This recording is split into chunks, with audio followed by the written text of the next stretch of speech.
포기하지 않는 이상 한계는 없다. ASL 시즌 7 지난주부터 새로운 시즌의 개막을 알렸는데요. 선수들의 끊임없는 연구 그리고 16강을 향한 간절함 모두 느껴볼 수 있었습니다. 오늘도 역시 경기 전 선수들이 어떤 생각을 가지고 있는지 들어보는 시간 가져보겠습니다. 24강 C조 경기에 출전하는 4명의 선수 함께 만나보시죠. 윤찬희 선수, 도재욱 선수, 서문주 선수, 이예훈 선수 나와주셨습니다. 안녕하세요. Hello. 안녕하세요.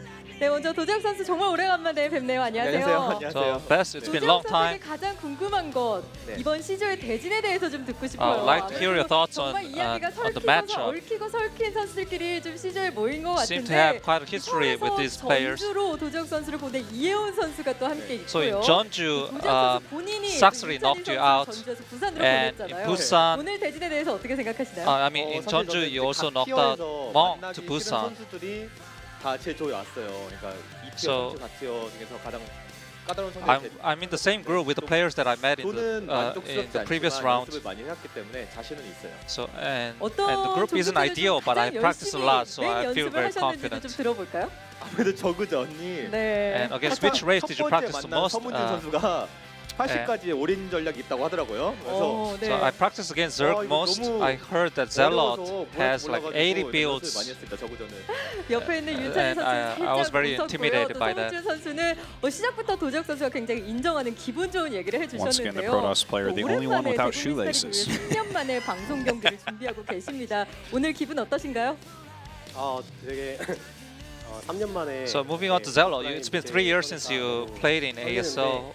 좀 긴장하지 말고 경기 때는 좋은 모습 보여드리고. I feel very nervous, but when it comes to the actual match, I'll try to do my best. 설레시진 않으셨나요?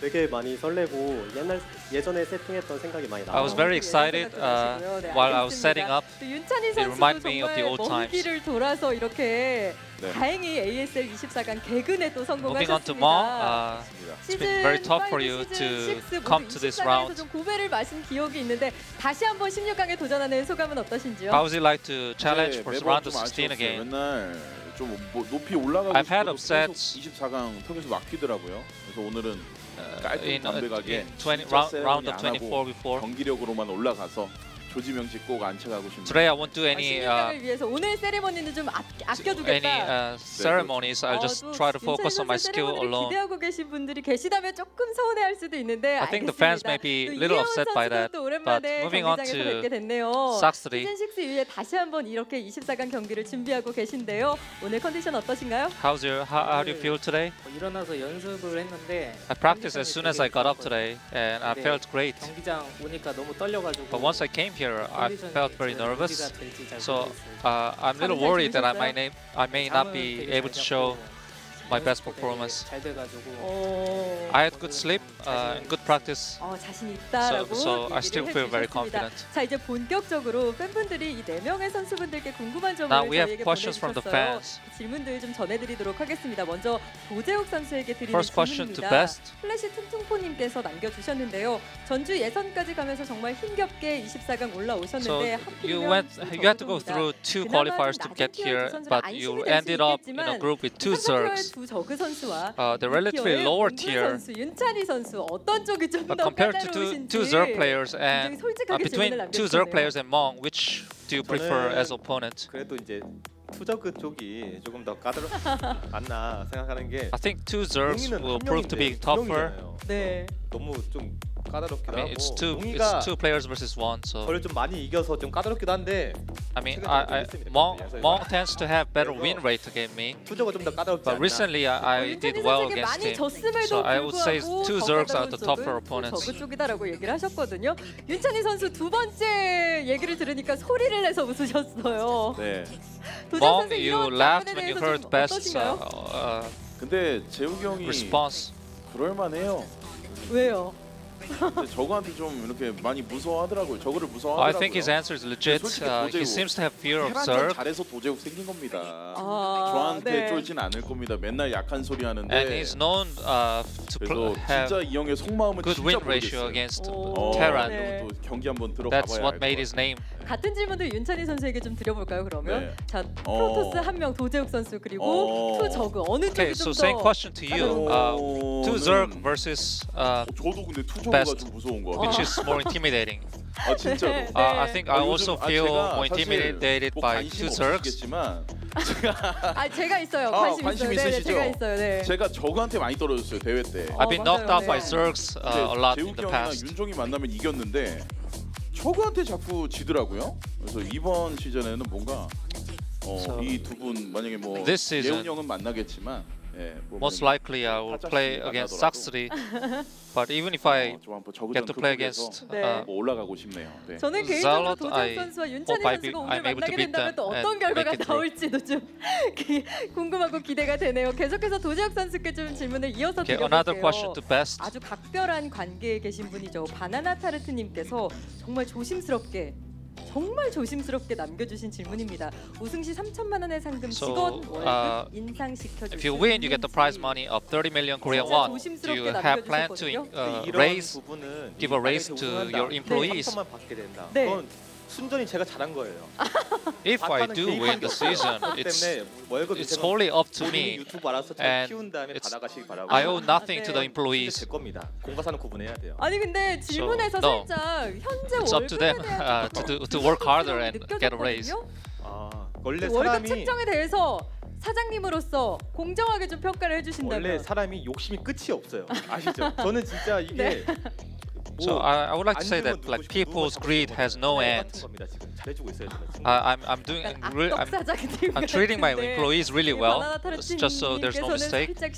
Misunderstanding. I mean. 답변이었던 것 같습니다. 네, 일단 답변 감사드리고요. 계속해서 서문지훈 선수께 좀 질문을 드려보겠습니다. Okay, next question to 홍익대 공대 ZeLot. 출신의 수학 강사라는 정말 So 독특한 you- 이력을 가지고 계신데요. Your math 수학적인 teacher 사고력이 본인의 게임 실력에도 도움이 who 되는지 graduated from Hongik University 사실 Tech. 예전에는 아무 상관없다고 생각을 했었는데 Does your mathematical thought mindset help with your play? 시간 계산이나 뭐 자원 계산이나 I used to think it had no relevance, 조금은 도움이 되지 않나 뭐 생각. but considering that you have to spend a lot of time calculating time and how much mineral you have, I think it does help a little. 수학적인 확률로 냉정하게 판단해 보건데 진출 Math 가능성이 degree 가장 for 높은 basic 선수고 math 가장 낮은 선수가 calculating that. 어떤 Oh my god. Can you calculate your chance of winning today? 뭐 제가 아니더라도 대부분의 사람들이 예상이랑 비슷할 것 같은데 당연히 이제 도재욱 선수가 가장 유력할 것 같고. 네. I think I would give highest 보이지 않을까 싶네요. highest odds to best, and most likely I'll be the second to make it out of the group. 또 홍님께서 남겨주신 질문입니다. 승부수의 달인으로 게이머들에게 Okay, 정말 next 많은 인정을 question. 받고 계신데요. 그 길을 택한 이유가 뭘까요? You're very well known as a master of winning move. 제가 스타를 처음 배울 때 Why did you choose to become a pro gamer? 운영을 할 때는 게임을 지고 이제 초반 올인 빌드를 쓸 때는 I mean, why do you go for very daring builds to win? 이렇게 And he said, 자연스럽게 이렇게 된 것 같아요. I tend to lose when I play macro games, so 마음에는 드시나요? I try to go for more high risk moves. Why do you all in? Because I lose when I macro. That's a great answer and a great question. 네, 알겠습니다. 답변 감사드리고요. 계속해서 윤찬희 선수께 질문을 전해드리겠습니다. 비창님이 남겨주신 질문인데요. Okay, next question to Mong. 24강에서 퍼포먼스로 시청자분들의 In every round of 24, you gained a lot of attention with your ceremonies, but then you got knocked out. 이번에도 어렵게 지푸라기를 잡으셨는데 Now 새로운 it's been very 퍼포먼스 기대해도 될까요? tough for you to get here. Can we expect another performance from you? 24강은 담백하게 경기력으로만 보여. Okay, I'm gonna make an announcement today. In round of 네, 24, 알겠습니다. 다음 질문은 no fancy 선택지 ceremonies, 이어지는 just 질문인데요. pure skill. 남겨주셨습니다. 경기 중 뒷심이 떨어지는 모습이 자주 보이는데 혹시 그 이유가 You also 먹을 tend 것이 to 소화되기 때문인 건가요? 라고 그렇게 근데 질문을 질문이 lose your endurance when you play long game. 다 먹는 거 아니면 그러니까요. Is it because, 선수하고 네. 인터뷰를 할 때 저도 그 because 부분이 좀 you- 안타까워요. Because you digest what you had before the match. 제가 오히려 그런 것들 So I seem to get a lot of questions about what I eat or how I eat them. 방송 경기를 하다가 내가 조금만 못하면 또 이 소리 나오겠구나. And every time I do bad during match, I will get the feeling that fans will blame 뭐 이렇게 경기 중에 이렇게 for having too much dinner or 제 실력이라고 anything related to food. But to be honest, it's just my skill. There's nothing else to blame. 항상 손에 들려 계셨는데 오늘은 물통을 한 4통을 가지고 세팅을 하러 가시더라고요.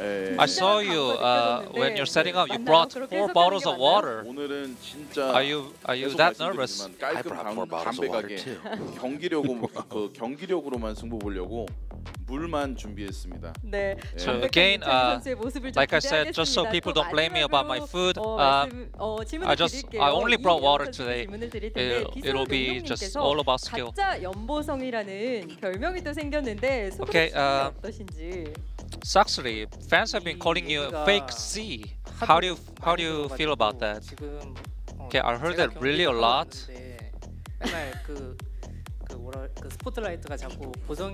And even though it's me playing, somehow it's C who gets the spotlight. Since he's in the army now, I hope you forget about him and pay more attention to me. 지난 시즌 뭐 등장 BGM 같은 경우에도 연보성 선수랑 좀 맞추는 모습을 제가 봤거든요. Last season, your entrance music was similar to that of C. 그때는 제가 좀 생각이 짧았어요. Watch, he just takes his glasses off and it is C. We're like, at that time, I didn't put much thought into it. I don't even think they look like. I felt that if I copied him, I would probably play better. They look so much alike. Are you crazy? But it proved to be of no use. And how do you castle off your blind, Artos? This season, this is how I will focus on my game only. 다음은 도우이나님께서 남겨주셨습니다. 항상 ASL 예선에서 잘하는 프로토스 선수. In every ASL qualifier, you defeat a skilled Protoss player. In Season 6, you beat Stork. In Season 7, you beat Best. What are your strengths against Protoss? 같은 경우는 그냥 I'm Zerg. 제가 실수만 안 하면은 You're not skilled, Artos, so it doesn't count anyway. Go back to Yu-Gi-Oh, John. 자신만의 토스 강점은 유연합니다. So I'm very. He said I'm very versatile when it comes to against Protoss. I think that's my strength. 오늘 또 멋진 경기 So 기대하도록 that's it for today's 하겠습니다. questions. We'll move on to actual match. Thank you, John. Thank you, John. Wonderful job once again. Okay, his headset's off. That sucked, John. You're terrible. Okay, we're going to be going into this match pretty soon here. It's going to be a good day. It's going to be a good night, man. I hope so. I'm ready. Let's do this. Okay. I agree. Let's do it. No turning around now. There's no going back. No brakes on this crazy train. That's right. This is a best of one. It is a group format, so we might be moving along very quickly here. Very unforgiving if you're in a best of one. I mean, you basically have to come out with the best possible opener. Damn, I had quite a night with my tie looking like that. Yeah, wait, what did it look like? Just kind of crazy, like I was out partying or something. Yeah. There's a little bit of Rodney Dangerfield. So, yeah, I mean, if you're doing a best of one, it's very, very, very tricky because if you end up in a bad situation early on, that's a real uphill fight. We've seen a lot of all-ins, a lot of cheeses in best of ones. But I think this is also a group where we definitely have 2 favorites to move on. Who would you say those 2 favorites are? I think Mong and Best is completely... I agree. It's like the most... Just checking. Yeah. I'm like, Sacsri. I just wanted to see if I had to take your nerd card. But let's see what happens. Again, even if you have 2 players who are clearly the favorites, if you're in a best of one and something goes wrong, someone's all-in actually does work. Well... then you're out. It's interesting because both of those 2 players who I agree are absolutely better than the Zerg players overall, their weak matchups are against the Zergs. And specifically, these Zergs can be very aggressive, which Best can have a hard time dealing with. Mong in general, I feel like his TVZ's okay, but certainly not on the level of like his TVP. Yeah. But it's a very interesting group, I think, because of those reasons. Here's the rest of our groups here. As you can see, we're going to be on every Sunday and Tuesday, 7 p.m. Oh, excuse me. We actually have one. Group F, I guess, is going to be on 5 p.m. unless that's a typo. We'll yeah, because the group selection ceremony of course. Right. How long have I done this? Okay. Every time. 7 times now. Season 7. So you definitely want to join us for each of those because it's just so good to be down here doing ASL again after such a long break. D, man, that group looks so fun. So good. There's a lot of very good groups overall. Like, Group F is kind of interesting as well. So today, ZeLot, you know, they said it's been 3 years since he's been in ASL. Ha! Correction! He's never actually been in ASL. He was in that advanced StarLeague thing that everyone. But yeah, I would still consider him mostly an amateur, but definitely a strong, aggressive Zerg player. Yeah, I mean, I agree that Best and Mong should make it out, but lots of things can go wrong. These are some crazy maps. These are the tough matchups for those guys. So that's going to make it a fun day. Yeah, I'm really happy to be seeing Best play again. You know, he's such a phenomenal Protoss. He can really kind of play any style, but he's by far best known for just having such powerful macro. Yeah. And I think if we have you know, him against these Zerg players, I would almost guarantee you they're going to try to end the game quickly. I don't think you ever want to let Best get to the point where he has Psionic Storm.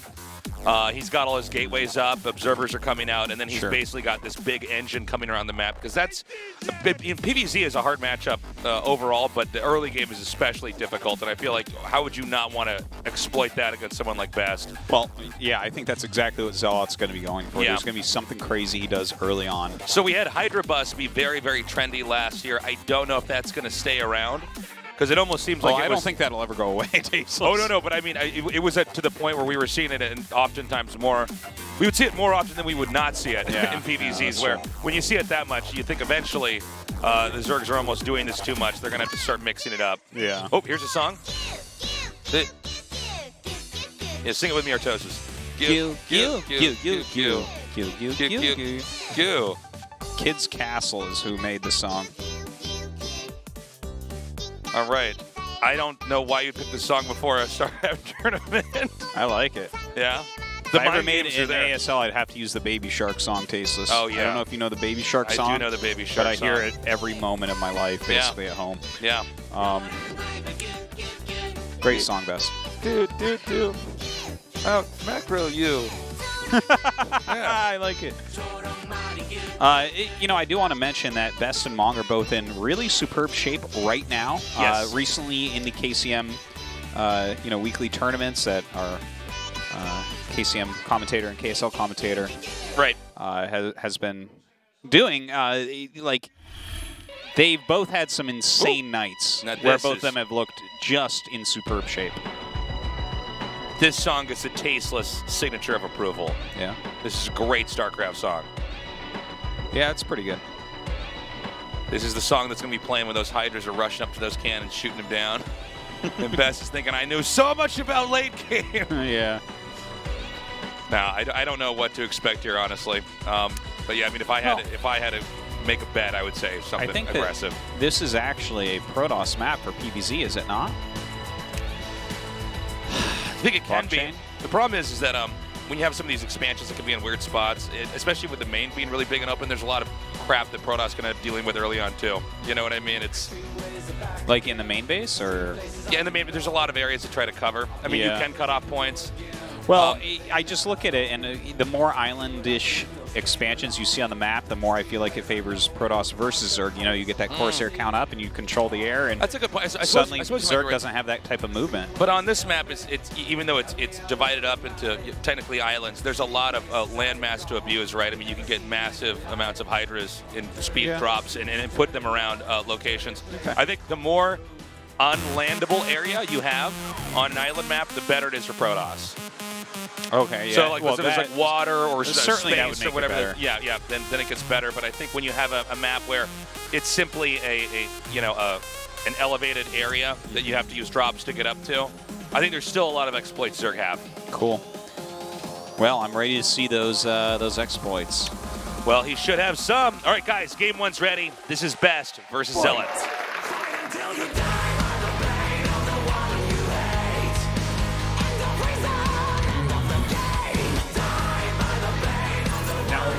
Is watching.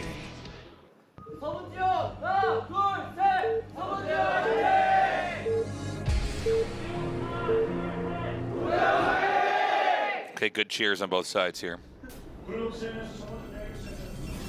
We had some missed cheers in other ASLs. Indeed. Okay, so we have Zerg at the top right, and we have Protoss at the top left. All right. Well, they share that kind of middle area. Look at that nice Bob Ross. Yeah, Bob Ross. So Moon Ross. Okay, I like it. Now we got the Overlord. I believe it's headed down here towards the bottom left starting location. So we'll have to see. I'm assuming there is going to be some kind of a drone scout here. I don't know. I don't know what to really expect with these two on this map in this matchup. Besides, as they're trying to be aggressive. Yeah. Well, I wonder if there's any chance at best. Yeah, this is what I was going to say. One base is it? No, not one bases, but takes the expansion that's islandish so that there's no chance of a Hydra bust because they're not going to Hydra bust up that tiny ramp. Well, I was thinking that we might have something like this where you stay back like this, but the other question is then, okay, if they do that, then what are the tricks that Zerg can do? We have a lot of these quick, drops, stuff like that. I think you're right though in the sense that you can't really Hydra bust if there's, if you're on the high ground and you're trying to get up there. If it's up that little ramp, there's just no way in hell. So. Oh my God. Oh, I like it. I like it a lot. Now that's crazy. Wow. That is a super base there. Watch him scout it. We're like, huh. Okay, so the odds of Protoss ever checking the center is almost zero. Yeah, you just don't do it. And part of this is because when you're Protoss, you have to scout them so quickly. Wow, and he's actually going to go for 2-gate. Okay, look at that. All right. You can also 2-gate rush into this. So we have two players doing really unorthodox builds. Although I would say best out of all the Protosses in the world is probably best at this specific 2-gate opening. Okay. I wasn't actually checking when he made the gateways, but I don't believe this was like super fast gates. No, it doesn't feel like it. It's an opening where you have enough zealots that you can hold your ramp, and then the Zerg has to be real honest, and you're doing this balancing act of trying to have the right tech, because you're teching in a weird way. Protoss always want to have two gases when they tech. When they have one gas, everything comes to being about sacrifice. Yeah. If you're giving this, then you're giving up something else. And I'll try to unpack that more as the game goes on. But the fact that Zerg took the middle of the map means we're going to have one of those one in a million games at a pro level. Yeah, it's definitely going to be a peculiar one. We'll see when he figures out exactly when it is. One thing I like about this 2-gate, though, I want to mention is you get that extra muscle to take down eggs or assimilators early on, right? So you can actually control the entire flow of the map. So, he's going to be ready. Like if, for instance, ZeLot had taken one of those side expansions, maybe he could go attack it. But it's going to be hard for him to even figure out what's going on. Look at this. He scouts there last and can't even get in. That's right. And, of course, the odds of the probe going down towards the very middle is just so low. A lot of times the Protoss is obsessively trying to figure out, okay, is the Zerg expanding towards the bottom right? You're trying to track their bases. And you just never check the center because it's generally considered a fairly awful location to take and try to hold, especially this early. Yeah. Well, look at this. He's scouting just about every place you could expand to except the center so far. And some of you guys might be wondering, why didn't he at least brush through the center, right? I mean, that's a fair question. Why wouldn't you at least try to do that? Here's why, is because it's so important for the probe to find the other bases as quickly as possible that you would just discount that location being taken. But he does spot it now. Yeah, and he sees a lot of lings being taken. He even gets the probe into the main base and sees lings being made as well. Right. So this is, I mean, with a shield battery, with the probes coming to the ramp, there's no not going drone to break drill this, here, right? No, he doesn't have an overlord to spot. Right. That's what I thought. There's nothing up there. Yeah, so like he's just trying to break this, and I don't think that's going to happen. Yeah, well, keep in mind, guys, the probe's going to attack through the zealots. They have a little bit of range. Yeah, and well, now with the shield battery out, oh my God! I mean, wow. Sorry, ZeLot. Keep in mind, Protoss hasn't lost anything yet. That guy's just now one zealot goes down. Wow. Now what? I'm just going to turn around here and look at our Zerg player. This is that moment you're like, well, I feel like a bit of a donkey now. I just want Best to type Naga right now. Or big LOL. He just starts laughing on the camera. He's Hello, like, kid, you're trying so hard to stop my Ling Rush. I was on the phone with my girlfriend the entire time I was doing this to you. What a tryhard. Well, this has just been... Okay, so this might be one of the worst things I've ever seen. And now, okay, GG. Ooh, now that is humiliating for the Zerg. Well, so I didn't say it was going to be a 1 in a million game. I forgot to mention it was going to be a bad game, guys. But yeah. We had so many thoughts about what could have happened here. Best did open up with kind of a safety, slow, steady. I want to try to hold off any aggression early on build. It's very hard to pull off. But our Zerg player with Hatch in the middle of the map, and you know, most cheeses we see here at ASL are very technical. That seemed to be one that said, I just hope you don't find my hidden hatch. But also, he also didn't probably anticipate that the 2-gate opening was going to happen. Yeah, I guess. We were both surprised by that as well.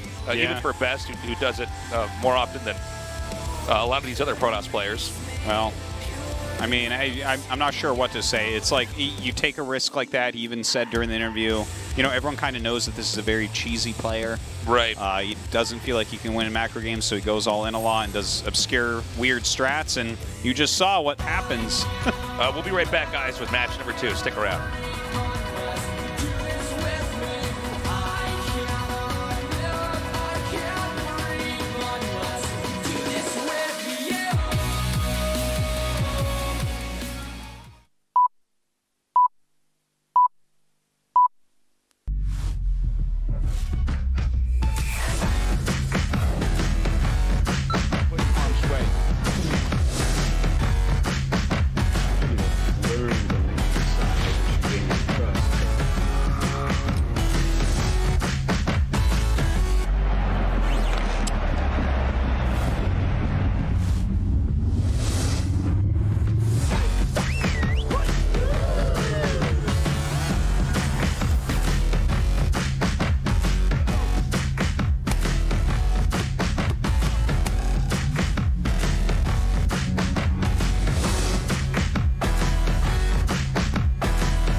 오늘은 어떤 영화 볼까?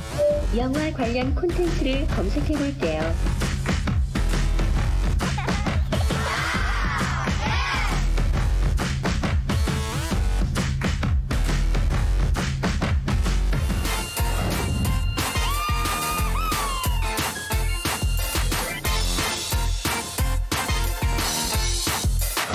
Always on AfreecaTV.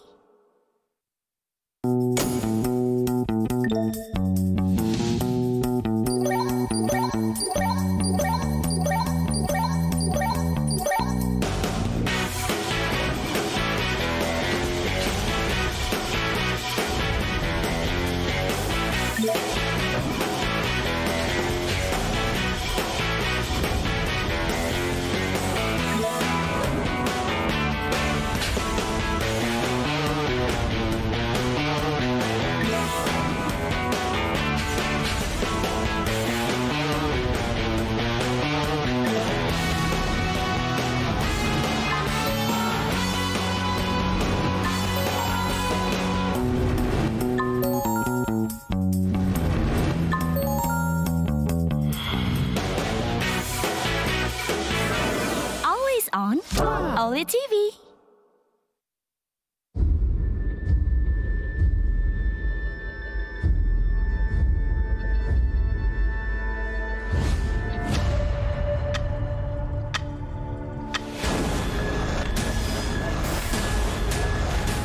왜? 비밀 없다며? 뭐?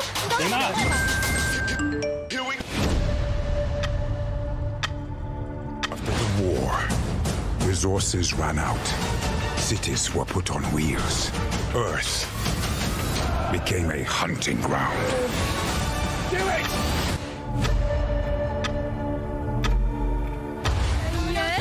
대역 없는 화끈한 액션. 가봐라. 구구 블록버스터 액션 대작. 정말 바쁜데.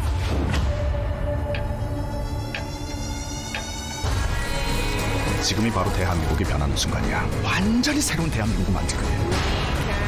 가난한 사람들은 더 가난해지고 실업이 일상이 되는 세상. 일본 발민 이거 애국가 이거. 애국자 나셨니? 뭔 더러운 짓을 해도 아무도 못 떠들게 하면 되는 거야.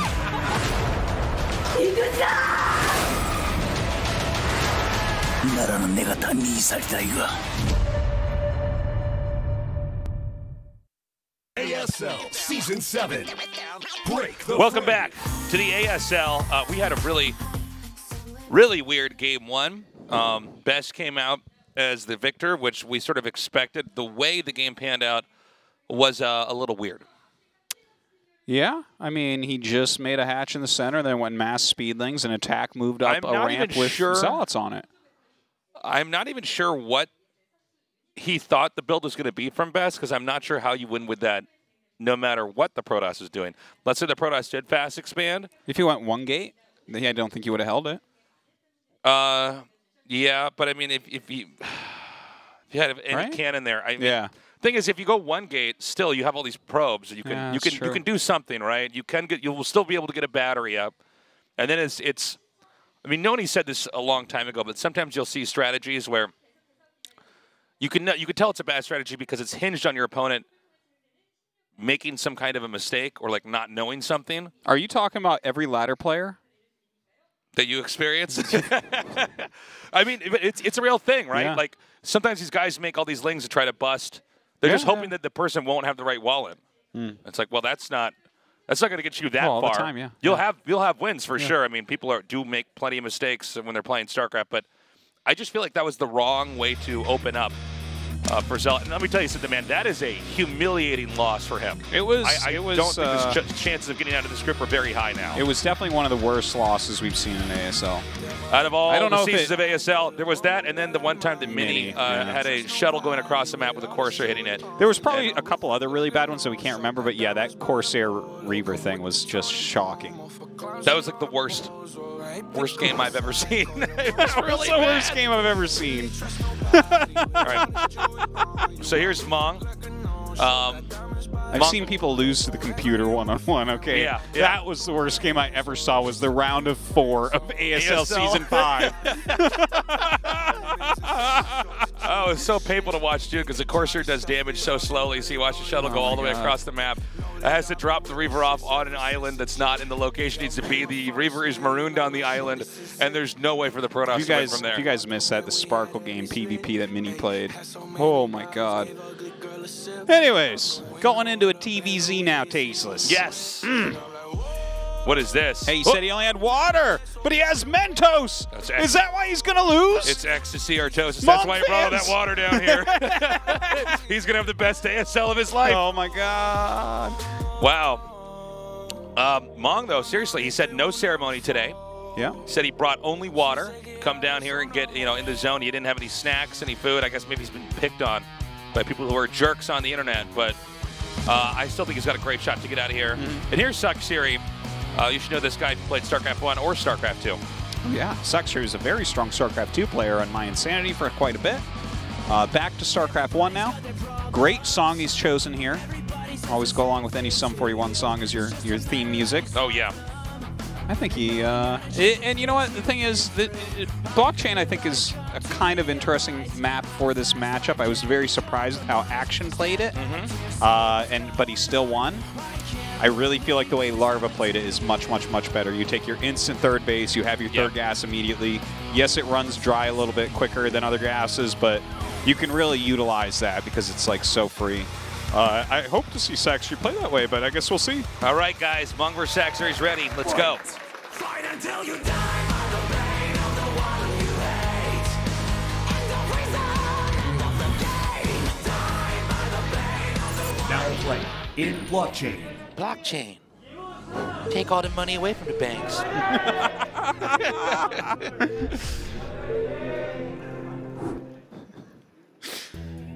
All right, let's just start this off. Everybody buy Ripple right now, okay?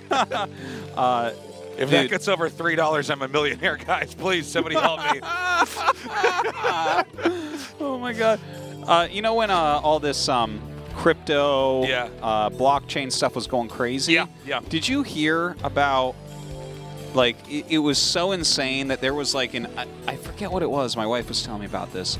There was like an iced tea company that just put like the word blockchain. They changed the name of their company and made it like tea. Yeah, something with the word blockchain in it. And then their stock went up by like 500%. Yeah. Or something. It was something like that. I don't remember completely because it was just like, what? People are so stupid. Anyways, now we have the map blockchain. So there you go. Look at us being so topical. And let's be like real cryptocurrency people here and all collude to have Tron go up right now, okay, as we sell our Ripple, okay? Come on, my gosh. Let's keep trading stuff, guys. Hold on. 8 racks. 8 racks. Hey. Now, we'll see if this is an 8 racks into factory build or not. You can just go straight up 8 racks and then float it back and kind of make a wall and go into bioplay. I mean, 1-1-1 is not that popular in TVZ anymore, but I don't feel like there's a reason you can't do it completely. And this could be a decent map for it. There's some, there's a lot of different variations of 1-1-1 everything. Right. And if they're going... some love for TNA. What could that possibly stand for? Only the best things in the world. That's right. Only Tasteless and Artosis. Oh, I was thinking of something else, but never mind. So, we have the drone coming out now, the SUV coming out here as well. With an 8 racks, you can put pressure on, but these are cross spots, so this is as far as there can be from Terran. Yeah. Seconds come out to miles in a game of StarCraft. That's a good quote. I'm going to quote you on that. I'm like, seconds come out to miles. Seconds come out to gallons. That would actually be almost a better sentence. So he's banking the Marines down here. Sorry, go ahead, Artosis. I was going to say he's not gassing. That's an important thing to mention there. That's a kind of late spawning pool after the hatchery. But again, like you said, it's kind of far away. He's just going to have to micro well with his drones. I don't expect him to die here. But that's always a possibility with an 8 racks. Yeah, sometimes you will just straight up lose. I mean, this is one of the vexing things that Zergs have to deal with against Terrans is sometimes these rushes are just so powerful. And maybe you did try to squeeze out an extra drone or something. You could just end up losing the game. Yeah, it's quite possible. Marines deal damage awfully quickly. All right, so here the rush comes, and he is super not prepared for it. He sees it right there with that Overlord. So the drones need to be pulled now. Okay, so we have the bunker coming down here now. There's a second SCV to help, continue to make this bunker get set up now. He doesn't have vision of minerals anywhere. Oh, that's a good point. He should have kept that drone that was scouting back over in that mineral area. Yeah. So he can't do the drone drill quite, but he actually somehow is getting all these drones, these Marines killed off. Yeah, and it should be easy to box this in from here. There's really nowhere to move from this point on. Now, he got 4 drones total. Wait, did he? I thought he killed 2 drones. Am I crazy? Maybe I'm wrong. I thought he actually did get 4, though, really. Okay. But let's go ahead and see where these lings are going to come down here now. And, well, hey, the rush is 100% over, and Mong is expanding. But the thing is, I think Mong could still be in okay shape. I mean, he basically has this setup where he does that rush, and then he just throws up a wall in. And he's basically fine. I think overall here, I like... Well, Sacsri made quite a few links for this situation, but he microed his drones very, very well, and I don't feel like he lost too many drones. If he lost 4, Mong is definitely ahead, but it seems, based on the drone count and how many lings I see right now, I feel like Sacsri's fine. Now, it looks like Mong is going to send an SCV to loop around here. He knows these lings are going to be headed out like we see right now, and what he probably wants to do is to try to slip in into the main here again. Yeah. And that's obviously a very good thing to do. You want to check exactly what's going on, how many hatcheries are there, and things like this. Now, this is a tight wall, so he is completely safe at the moment. And he's also getting an eBay, we should mention. It might look like it's not tight. There's like a little pothole at the bottom there where the barracks is. That actually does help block. So Zerglings can't jump. Right. But yeah, so with the +1 that we're seeing here, definitely Mong going for a bio style, at least to open. He is a good mech player in TVZ. He can do that transition quite well. Oh, come on, Mong. There you go. All right, so pops over. He's going to get to scout that it is, in fact, 3 hatch, which, I mean, I don't think he's going to really mind, considering he went for the +1. basically gets that confirmation in there, okay, the layer's on the way. He's going to see the second gas, see that the Zerg is really heavily invested in drones since that Ling attack here. And now we get to see what type of play Sacsri wants to go for. Is he going to take one of the third bases that's kind of free? Or is he going to try to take, you know, another main location? Or, in fact, with Action, remember, we saw him take a natural that didn't get scanned and didn't get scouted for quite some time. So it was kind of a little bit of a mind game in there from Action. But we've only seen a few maps professionally played so far here. I mean, I guess if you count KCM, we've definitely seen more than that. But here in the ASL, the biggest league out there. So that Spire is still on the way here. Now keep in mind, when you see Marine, Medic Marine fighting Ling, Muta, it can go either way. You know, even when you see Lurkers fighting Marines, it can go either way. It depends a lot on how the engagement goes down. So both sides really need to be on top of exactly what's going on, where their army is, how they're positioned, and when and where can they exploit their opponent's position. Now, I'm interested to see if Mong adds a 5th Rax. I don't think that he will. I don't feel like there's any need to go a 5 Rax on this map. And he's actually going to play very, very standardly, like it's not the map that it is in a lot of ways here, Sacsri. Which, again, we saw Action play it like this. And while it's my gut feeling that the way that Larva played it is a bit superior, there's nothing wrong with playing the map normal, I think. Yeah, but if you're gonna play the map like this, with kind of like the semi-tightness of the map and everything, I feel like it might become a little bit better for Terran overall. But you know, let's take a look at what strategies that we're seeing. Right, this is all completely standard from Sacsri, which is neat to see.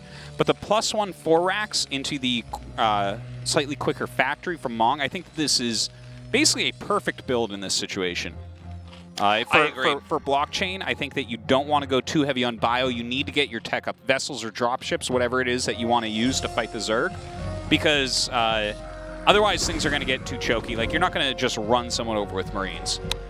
Yeah, I agree with you, Artosis. I think you nailed it. I mean, when you're watching this too, let's see. I don't know how much defense is actually in the main. We haven't really gotten that many shots of it. I just don't know if there's turrets up there or anything like that. Sometimes when you open up like this as Zerg, what you can do is fly in there, start to do damage in the main. And then as the Marines break off, or at least a group of them break off and go to the main, then the Zerg dives into the natural with all of his Lings and Mutas. If there's not enough defense, then the Terran can lose that position as well. Well, so far, loses a Muta right off the bat there, but he did kill that turret pretty freely. I'm going to pull back, continuing making those Mutalisks. Does have that 3rd base up and is going to be getting Lurkers. Now, when you're on the 4 Rax, it's a little bit harder to bully out and actually kill off a 3rd. Okay, now here's a moment I was talking about like this. Had he had maybe a little bit of a better engage where he could have gotten a good surround, he might have been able to take that group out. But so far, so good here for Mong. He's really, really on top of everything. Yeah, he's doing a pretty good job executing his build like this. Starports are just slightly late based on when the factory started, but that's fine. He hasn't really taken damage from the Mutas. You're always going to lose a couple turrets, a few Marines and medics here and there. But that's fine. And, you know, he's got a pretty big group out on the map now. Okay, so he's beginning to come out now. Now, Zerg wants to try to bait out any extra stims they can, try to monitor the movement of this, but this is a pretty scary army. We see Lurkers being made. Are there any other Lurkers out yet? No, not yet. Okay. It seems like that you should be able to get over just outside of where their base is if you wanted to. Well, he's going to have to block that ramp if he goes to the bottom left. So he's actually split both of his groups up here. And Sacsri's just trying to buy time, which is actually working out pretty well overall. Because, you know, he didn't start his Lurkers until a little bit late there, but Sacsri keeps his Mutas alive for the most part.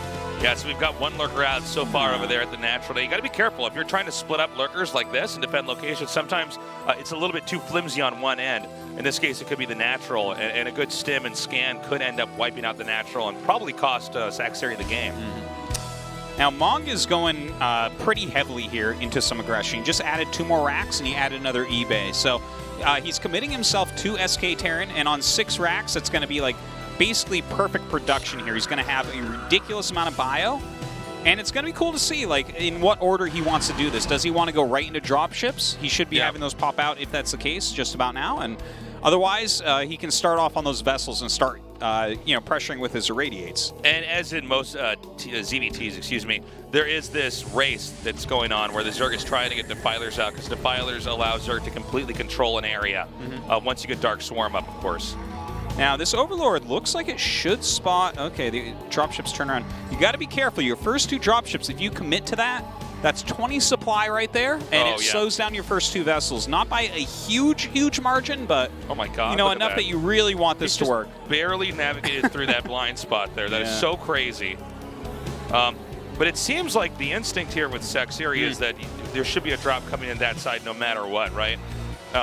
Yeah, the map is very, very droppable. There's a ton of terrain that's very windy, so it's not that hard to get a drop in. You definitely got to watch for that. Now, oh my God, here we go. He's actually just going to drop right in the front door here. This is pretty brazen. Yes, indeed. I'm a little bit worried, though. I feel like these dropships are going so fast, the Marines aren't able to grip together, and Mong just loses everything. And as you were saying earlier, Toast, I mean, that's so much supply.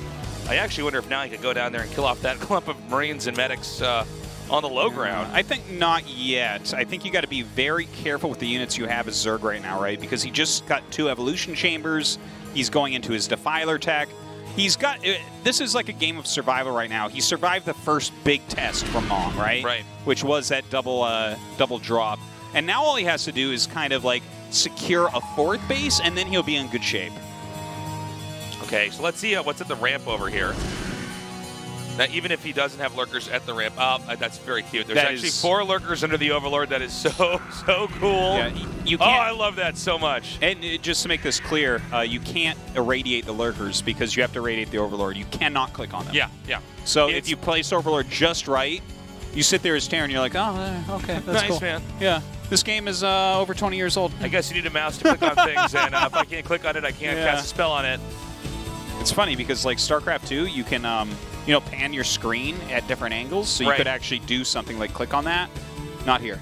No. Not here, folks. Yeah, the shape of the Overlord is physically bigger than the pothole that the lurker creates in the ground. Uh-oh, this is bad. Now, he doesn't know that there's 4 lurkers under there either, by the way, guys. Yeah, you can't tell exactly how many there are. There's like a... like if you scan stacked lurkers, oh man, he actually finds this kind of hidden expand up the top, so that's some great damage. But there is like a little, if you scan stacked lurkers, there's a little glitch on how they appear that you can tell that there's stacked ones there. Wait, say that again? When you scan stacked lurkers, there's like this little glitch thing that happens where the graphical pothole changes slightly after you look at it exactly when you scan, it changes just slightly right after. I did not know that. And then you can tell there's stacked ones there. Wow. Oh, that's so cool. Yeah, I had no idea. Okay, so we have more vessels coming out now. And at this point in time, I mean, Terran does still have the upper right, but Zerg really has this powerful engine behind him. He's gotten to that lurker tech, those double evolution chambers are up. You can already see that he's trying to open up parts of the map. And really, even though Terran has the upper right, that upper right base is quite vulnerable. Yeah, I mean, he's got to have like bunkers there or something for now, but when Darkstorm comes through, that's a problem. So I think killing these assimilators might be the right call for him coming up here. Yeah, in fact, this little army is not going to be enough. He's going to have to lift that base, and that's a big deal. You have to have a 3rd base up right now as Terran. Yeah, I mean, you know, one of the problems is the 3rd base on this map specifically, I feel like is pretty tricky for the Terran to get. They're all far out and in kind of odd locations, and I think what Sacsri did pretty intelligently is exploit that. He says, okay, fine, let's just power up. I'm willing to kind of do this battle Zerg style where I'm looking for a fight on the map. And as Terran tries to contain, Terran also cannot keep a 3rd base secure. Now, so Terran's basically stretched too thin. Ooh, this is really exciting, actually. I hope that Mong can stabilize. Oh my God, he didn't lift his command center. Oh, wow. That that's so is bad. a huge mistake. The command center can fly, so Zerglings should not kill one. It does happen. StarCraft's hard, you're juggling a lot of things. But that is brutal because he doesn't even have another base. By now, a lot of players would have 4 bases up in a TVZ. Right. He had 3, and he was still okay if he lifted that. But I guess he can take solace in the fact that it's still a 3-base Zerg he's against. Now, we want to point out here, there's 2 drop ships right up here. They're about to drop in the main. They're going to come right on top of this Nidus, which they can gun down. They're in such a position that they can actually pretty much avoid the Ultras having any really effective drop on them. And oh my god, this is the damage. This is the damage that Mong was looking for. By the way, Ultra's Cavern over here as well, so he can deny that tech if he wants. Yeah, and he's so on top of his upgrades this game. He's 2-2 upgrades at the moment. And yeah, like that's what you need to be against 1-3 Ultras. If you don't have the 2-2 there, if you're 1-1, you're going to get completely wrecked. Yeah. So Mong's doing some good aggression. He just killed that base at 12 that Sacsri was trying to take. He's rebuilding the top right. I think he'll probably think about killing some of the geysers.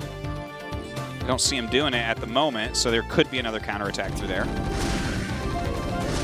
Okay, they are continuing to push out now.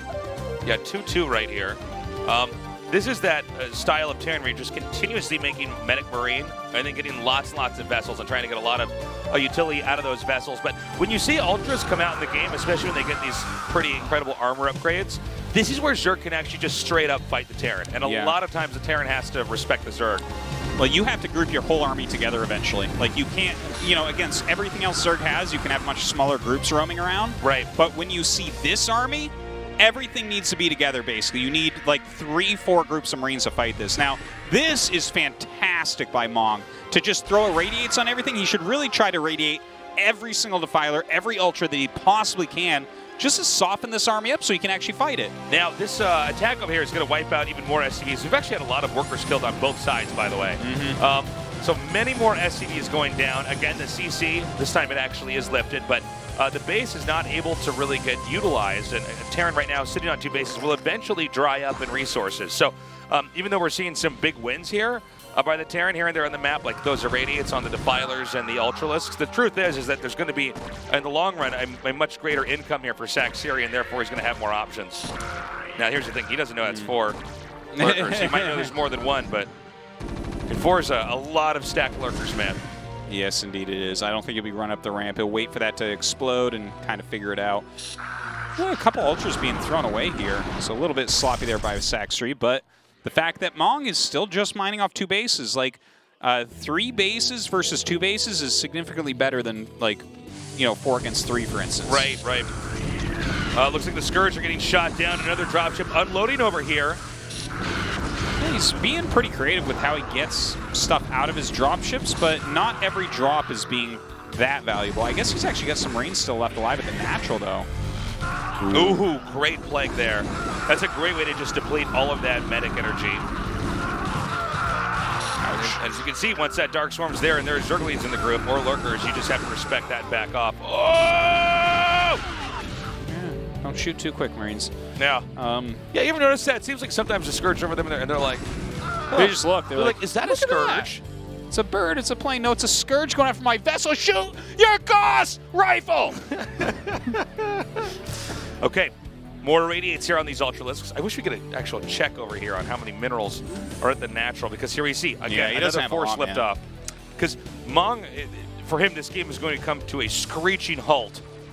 If he doesn't get something up here pretty fast. Yeah, he's barely mining at this point. He's got a gigantic gas bank right now. He's been macroing his Marines very well, and he's got fantastic upgrades on him. Yeah. He's still got a decent chunk of vessels left, I believe. So, like, he's still got some potential here, but Sacsri's taking that 4th base. His upgrades are still going very steadily. Okay, more links gathered up over here. We're seeing, the fact that we're seeing this many SCVs pulled away, I'm squinting at the mini-map here on this tiny monitor that we use, but yeah, see, it's low. Yeah, that's going to be gone so soon. So Terran needs to do something fast here. If not, try to close the game out, at least get under the base up. But think of how many SCVs you're seeing killed off here. Yeah, this is really rough. Like, the fact that 4 Zerglings are stopping bases, we just keep seeing Zerglings run by and stuff. Look at the supply. I mean, that tells the story better than we ever could. And so the situation right now is that Mong has to come up with something. Sacsri has more going on for him. The only thing I do want to point out is for the number of workers we had killed here, there are certainly... there certainly has to be a huge Terran army for the supply that we're at. Yeah, but not huge enough, I think. You know, between Plague, Dark Swarm, Ultra Ling, you're going to have a hard time here. All right, nicely done by Sacsri. Pretty scrappy game on both sides, but ultimately Sacsri comes out on top. I would consider that an upset. I don't know about you, Artosis. I really thought Mong was going to come out as a victor. I think that Mong is overall a better player than Sacsri, but this is not Mong's strong matchup. And definitely some things went wrong with his bases. If he could have just secured the top right, as little as having a bunker there might have changed the entire course of this game. You have to have that third base up with reasonable time in TVC, and he didn't have it. Couldn't keep it, at least. Frustrating moment here for Mong. Yeah. I mean, he could definitely still get out of this group. He's going to be up against another Zerg. He's going to be going up against ZeLot. Yeah, and I mean, I wonder how Whiteout's going to look for that. That's kind of interesting, not being able to see what the mutas fly over. Like, you're not going to be able to go through that treat area, but I mean, I guess we'll just wait and see how Mong can do in that loser match. In the meantime, Sacsri versus Best. Again, like we heard in the interview, right? Sacsri knocked Best out of the qualifier in Jeonju. That's right. He made Best go the full distance to the third qual. I think Best is well, everybody could say Best is a more accomplished player, a scarier player, but Sacsri, I think he could absolutely pull out a win here. Yeah, it's definitely possible. Absolutely. And we're going to go to that game in just a few minutes. Stick around. We'll be right back.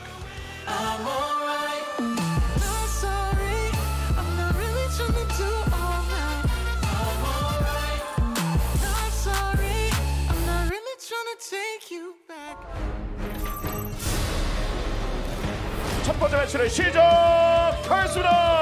먼저 보이는 넥서스 프로토스 장윤철 선수죠. 그리고 이에 맞서는 현지섭 선수예요. 에그가 보이지 않는 그런 지역이라서 급습을 하게 된다면 게다가 유닛들 지금 추가로 보내거든요. 네.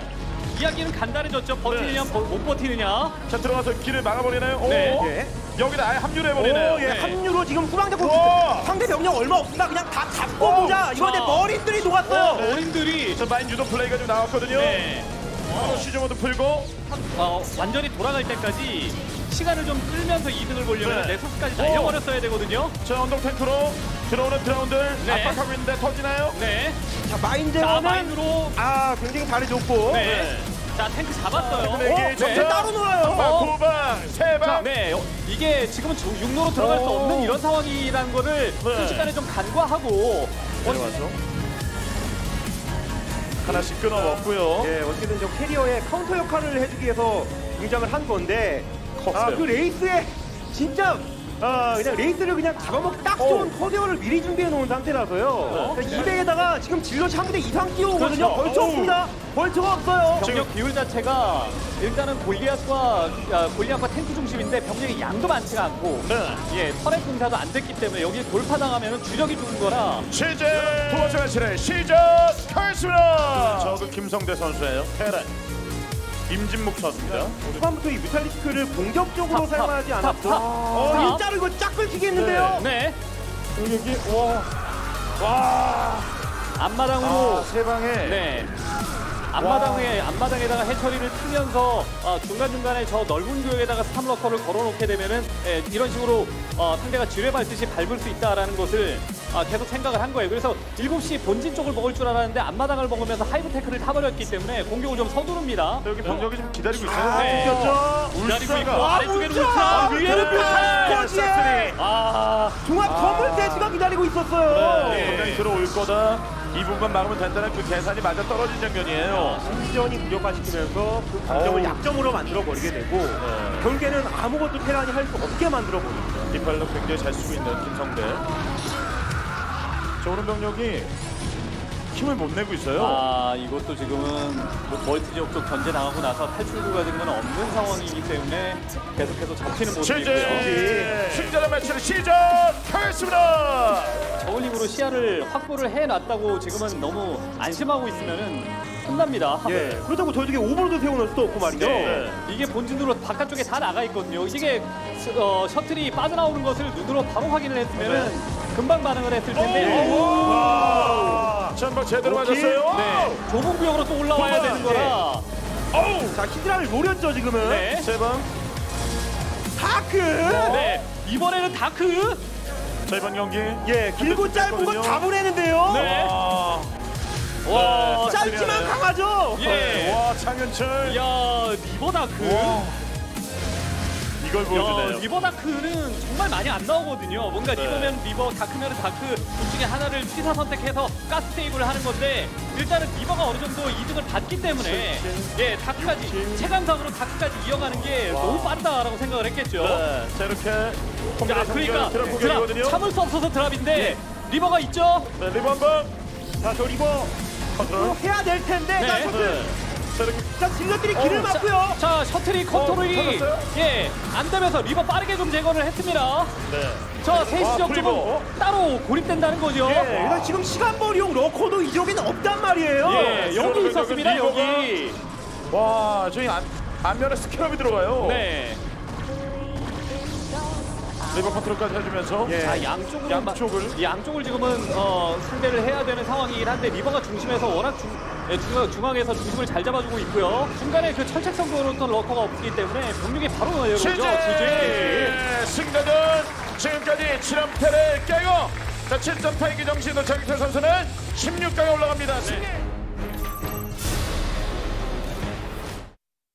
ASL Season 7 Break the Flame.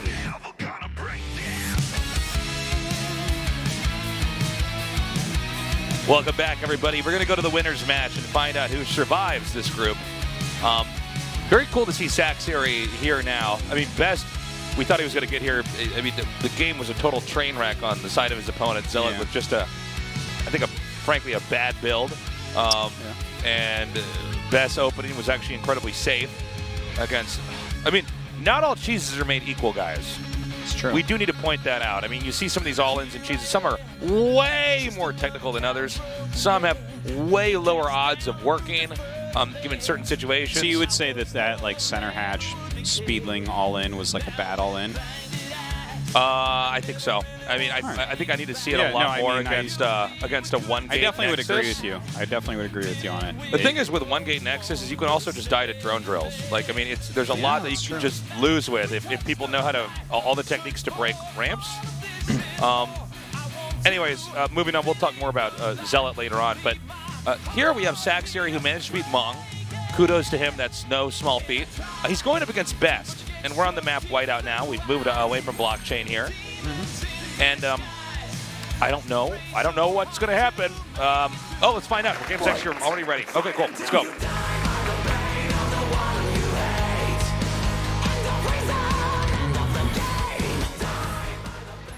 Now play in whiteout.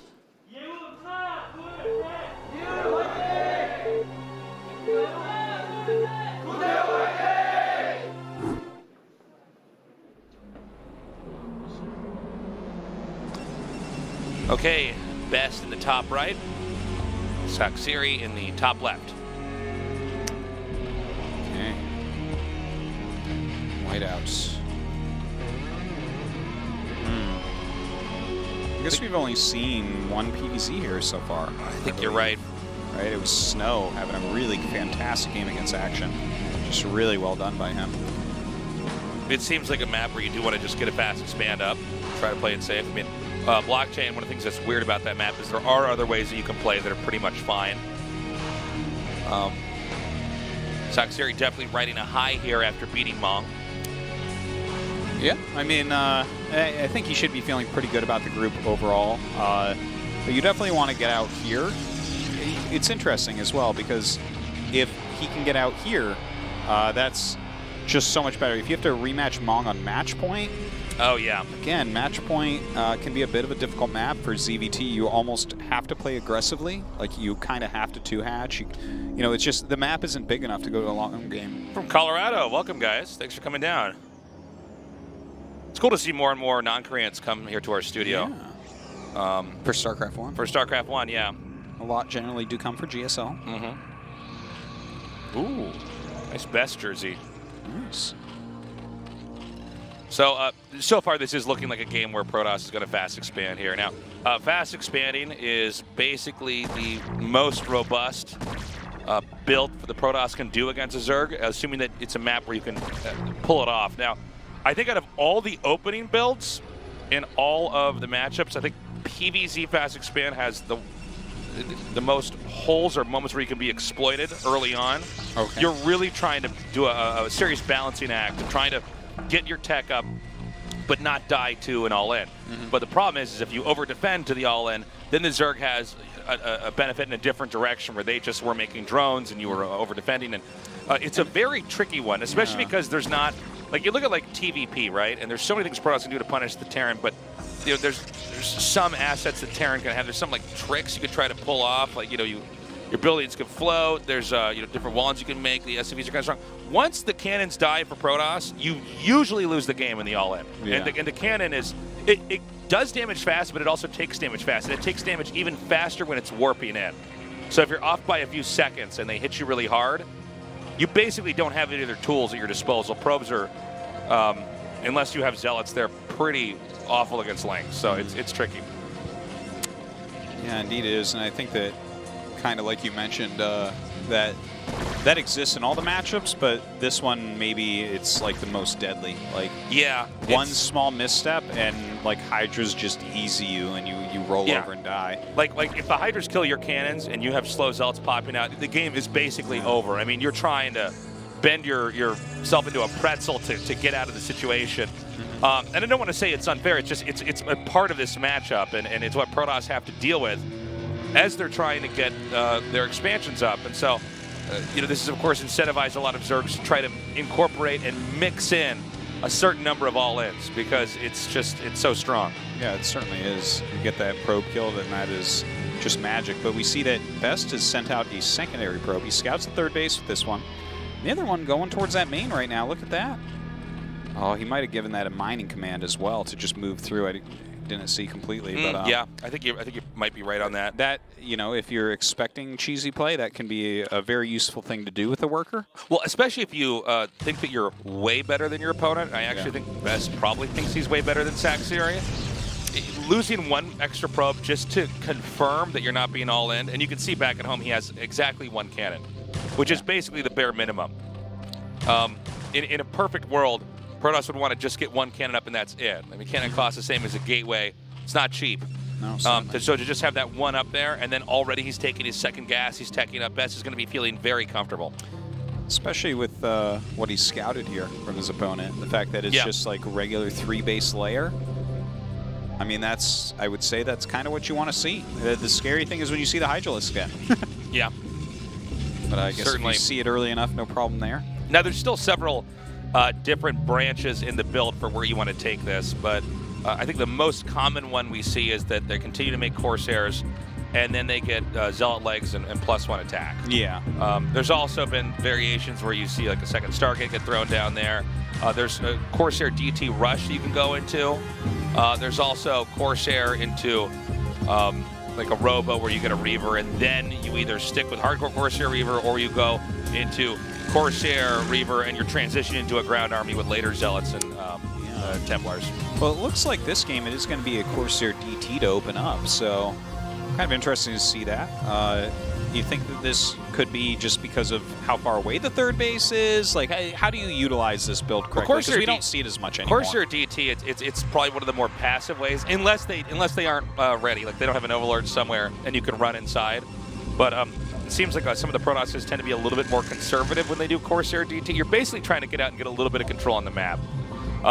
The Corsairs will drive away the Overlords, and then if Zerg does try to use Zerglings to check on the map, the Dark Templar can one-hit Lings, and that means you don't get alerted. Kind of like when you get workers killed. So you can usually get a lot of Ling kills, and then they just don't have as much control over the map. I mean, this isn't StarCraft 2 where you have creep moving out, so you actually have to have like your actual units, whether it's Overlords or Lings or something else there to spot. And then from there, you're trying to get a quick Psystorm and then just tech up.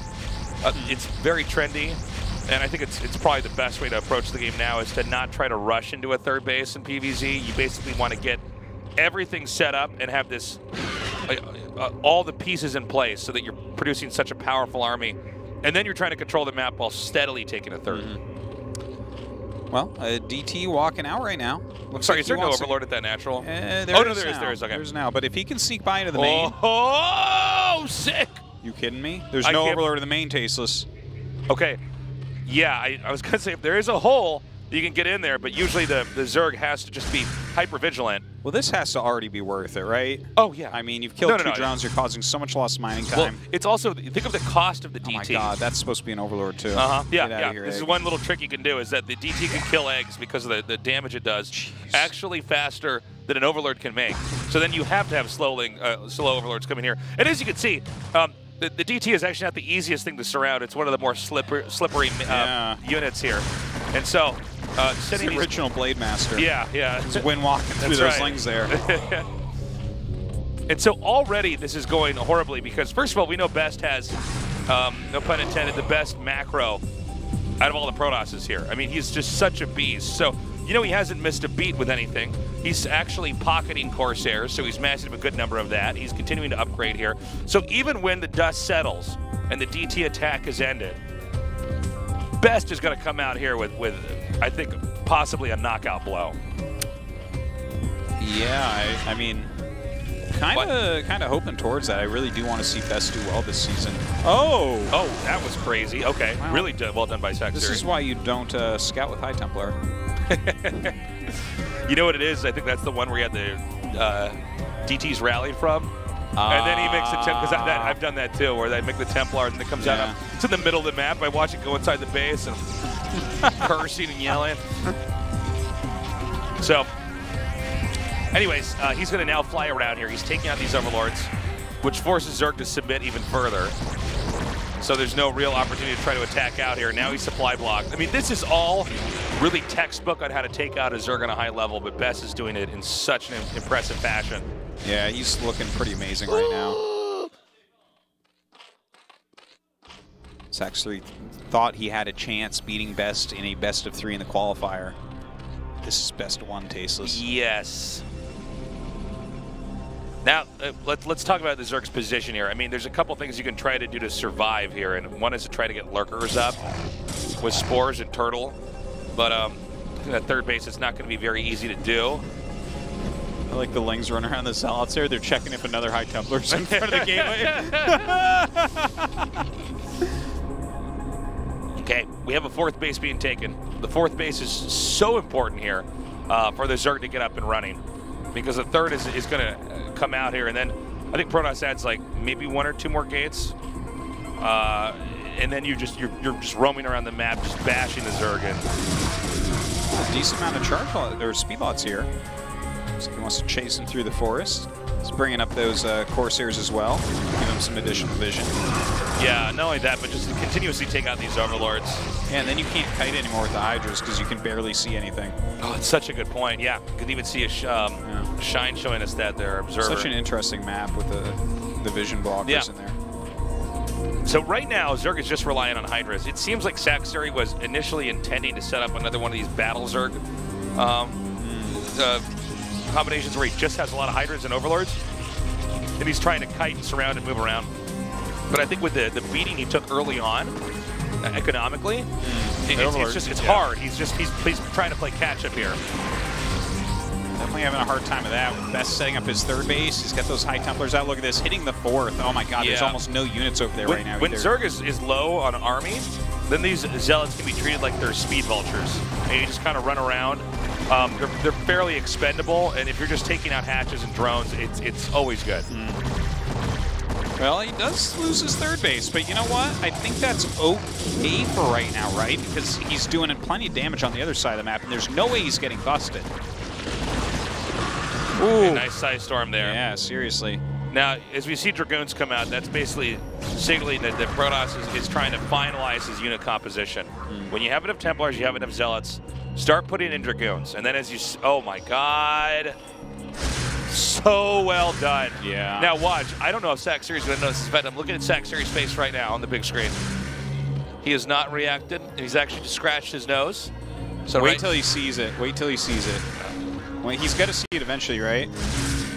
You know, remember guys, you don't get alerted when your workers are killed because they died. You only get alerted if something took damage, like it could have notified you. It's something I'm thankful God. Being a Terran player when I see that. Oh yeah, no, it's super frustrating, especially when you have a lot of the map.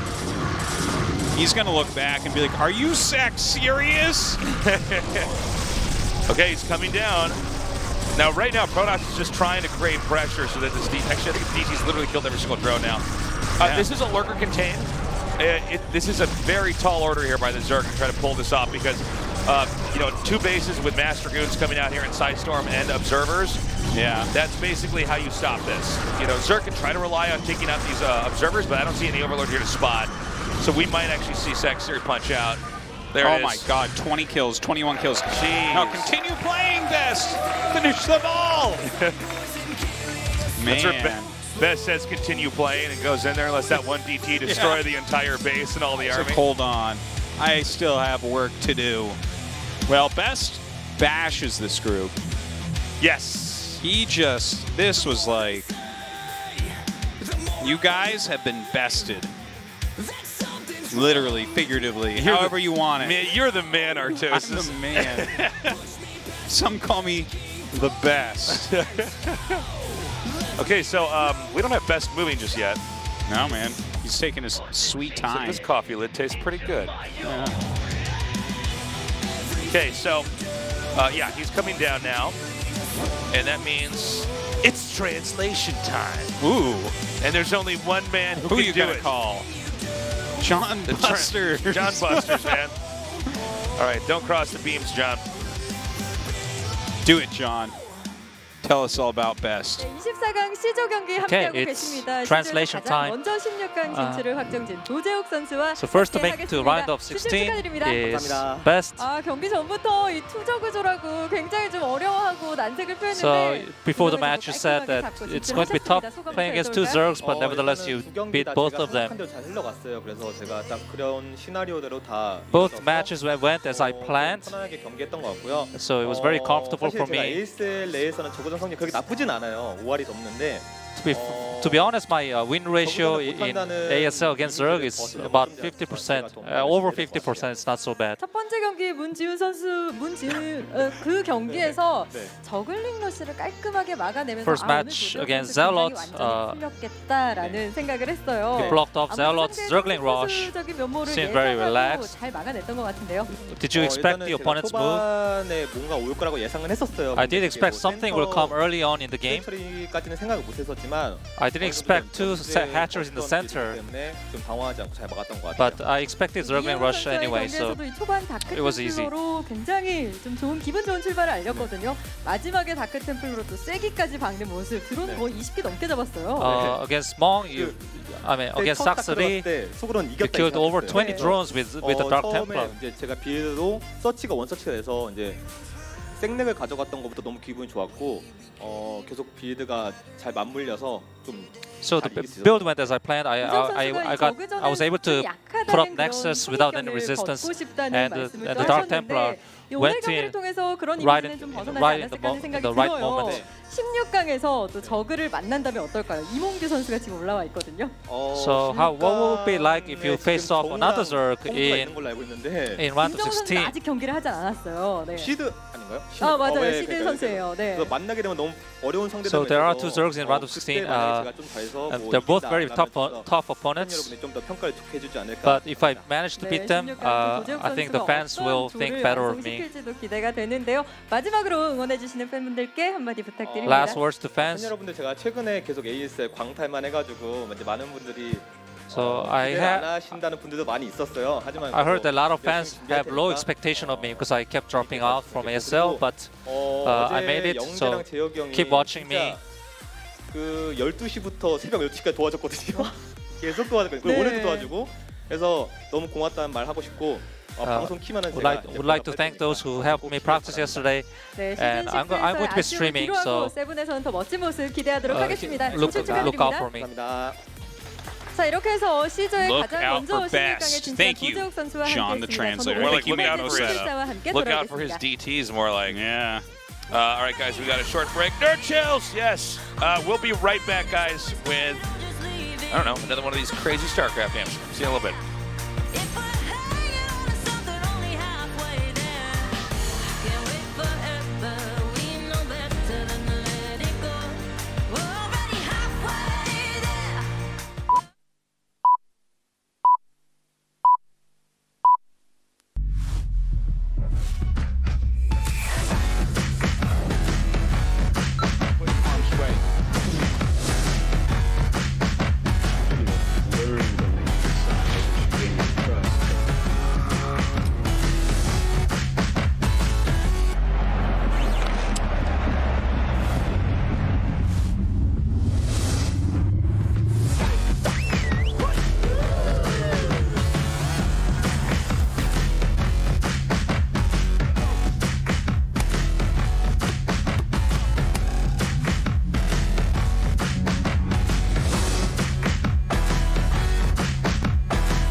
오늘은 어떤 영화 볼까?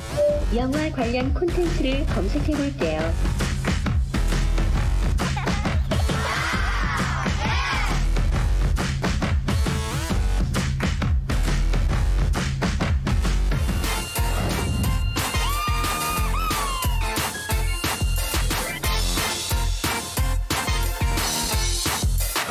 Always on AfreecaTV.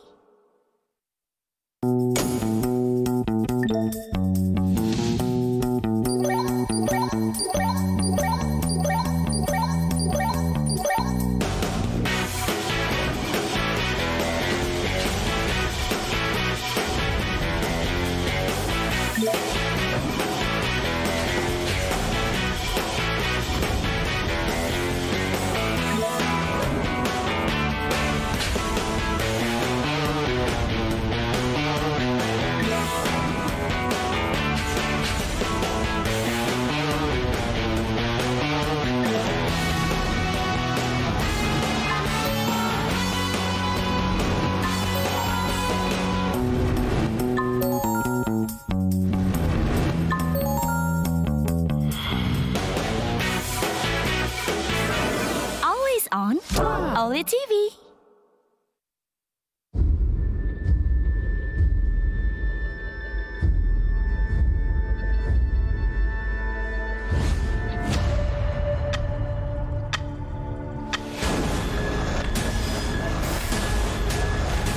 왜? 비밀 없다며. 뭐? 내놔.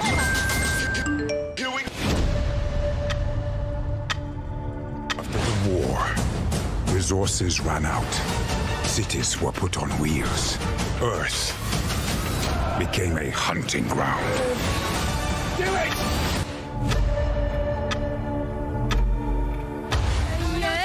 대역 없는 화끈한 액션. 구구 블록버스터 액션 대작. 정말 바쁜데.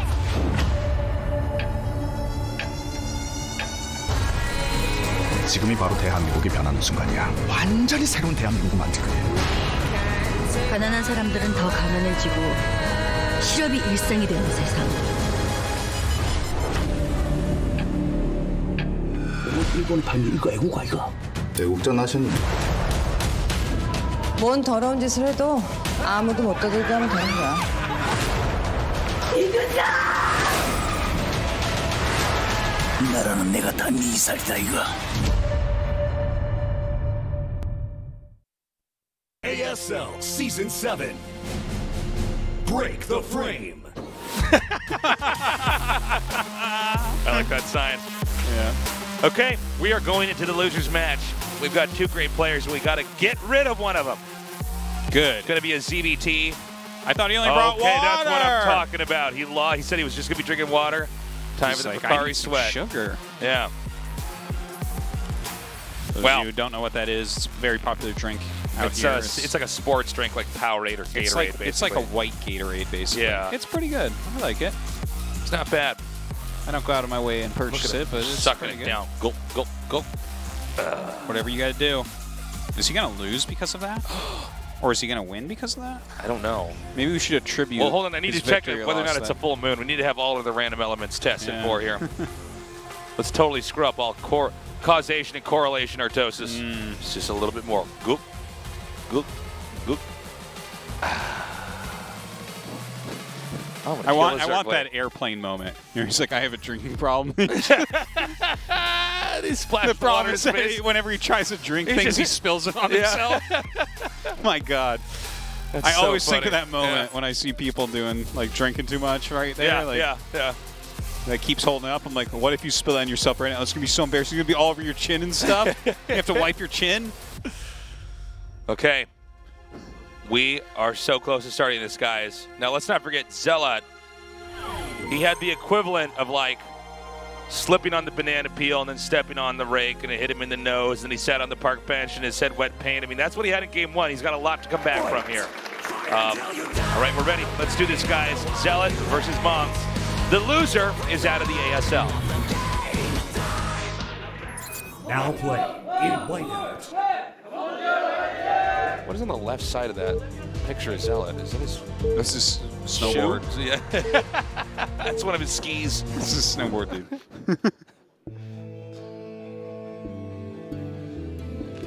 Okay, so we've got Mong here in the top right. We have ZeLot here in the upper left. Yeah. And I want to ask you, Artosis, are you triggered by players that name themselves after a unit of the race that they are not playing? It's tricky when you're playing ladder because you only have to pay attention when the game starts. Yeah. So you look at the ID and you're like, wait, I could have sworn this guy was Zerg.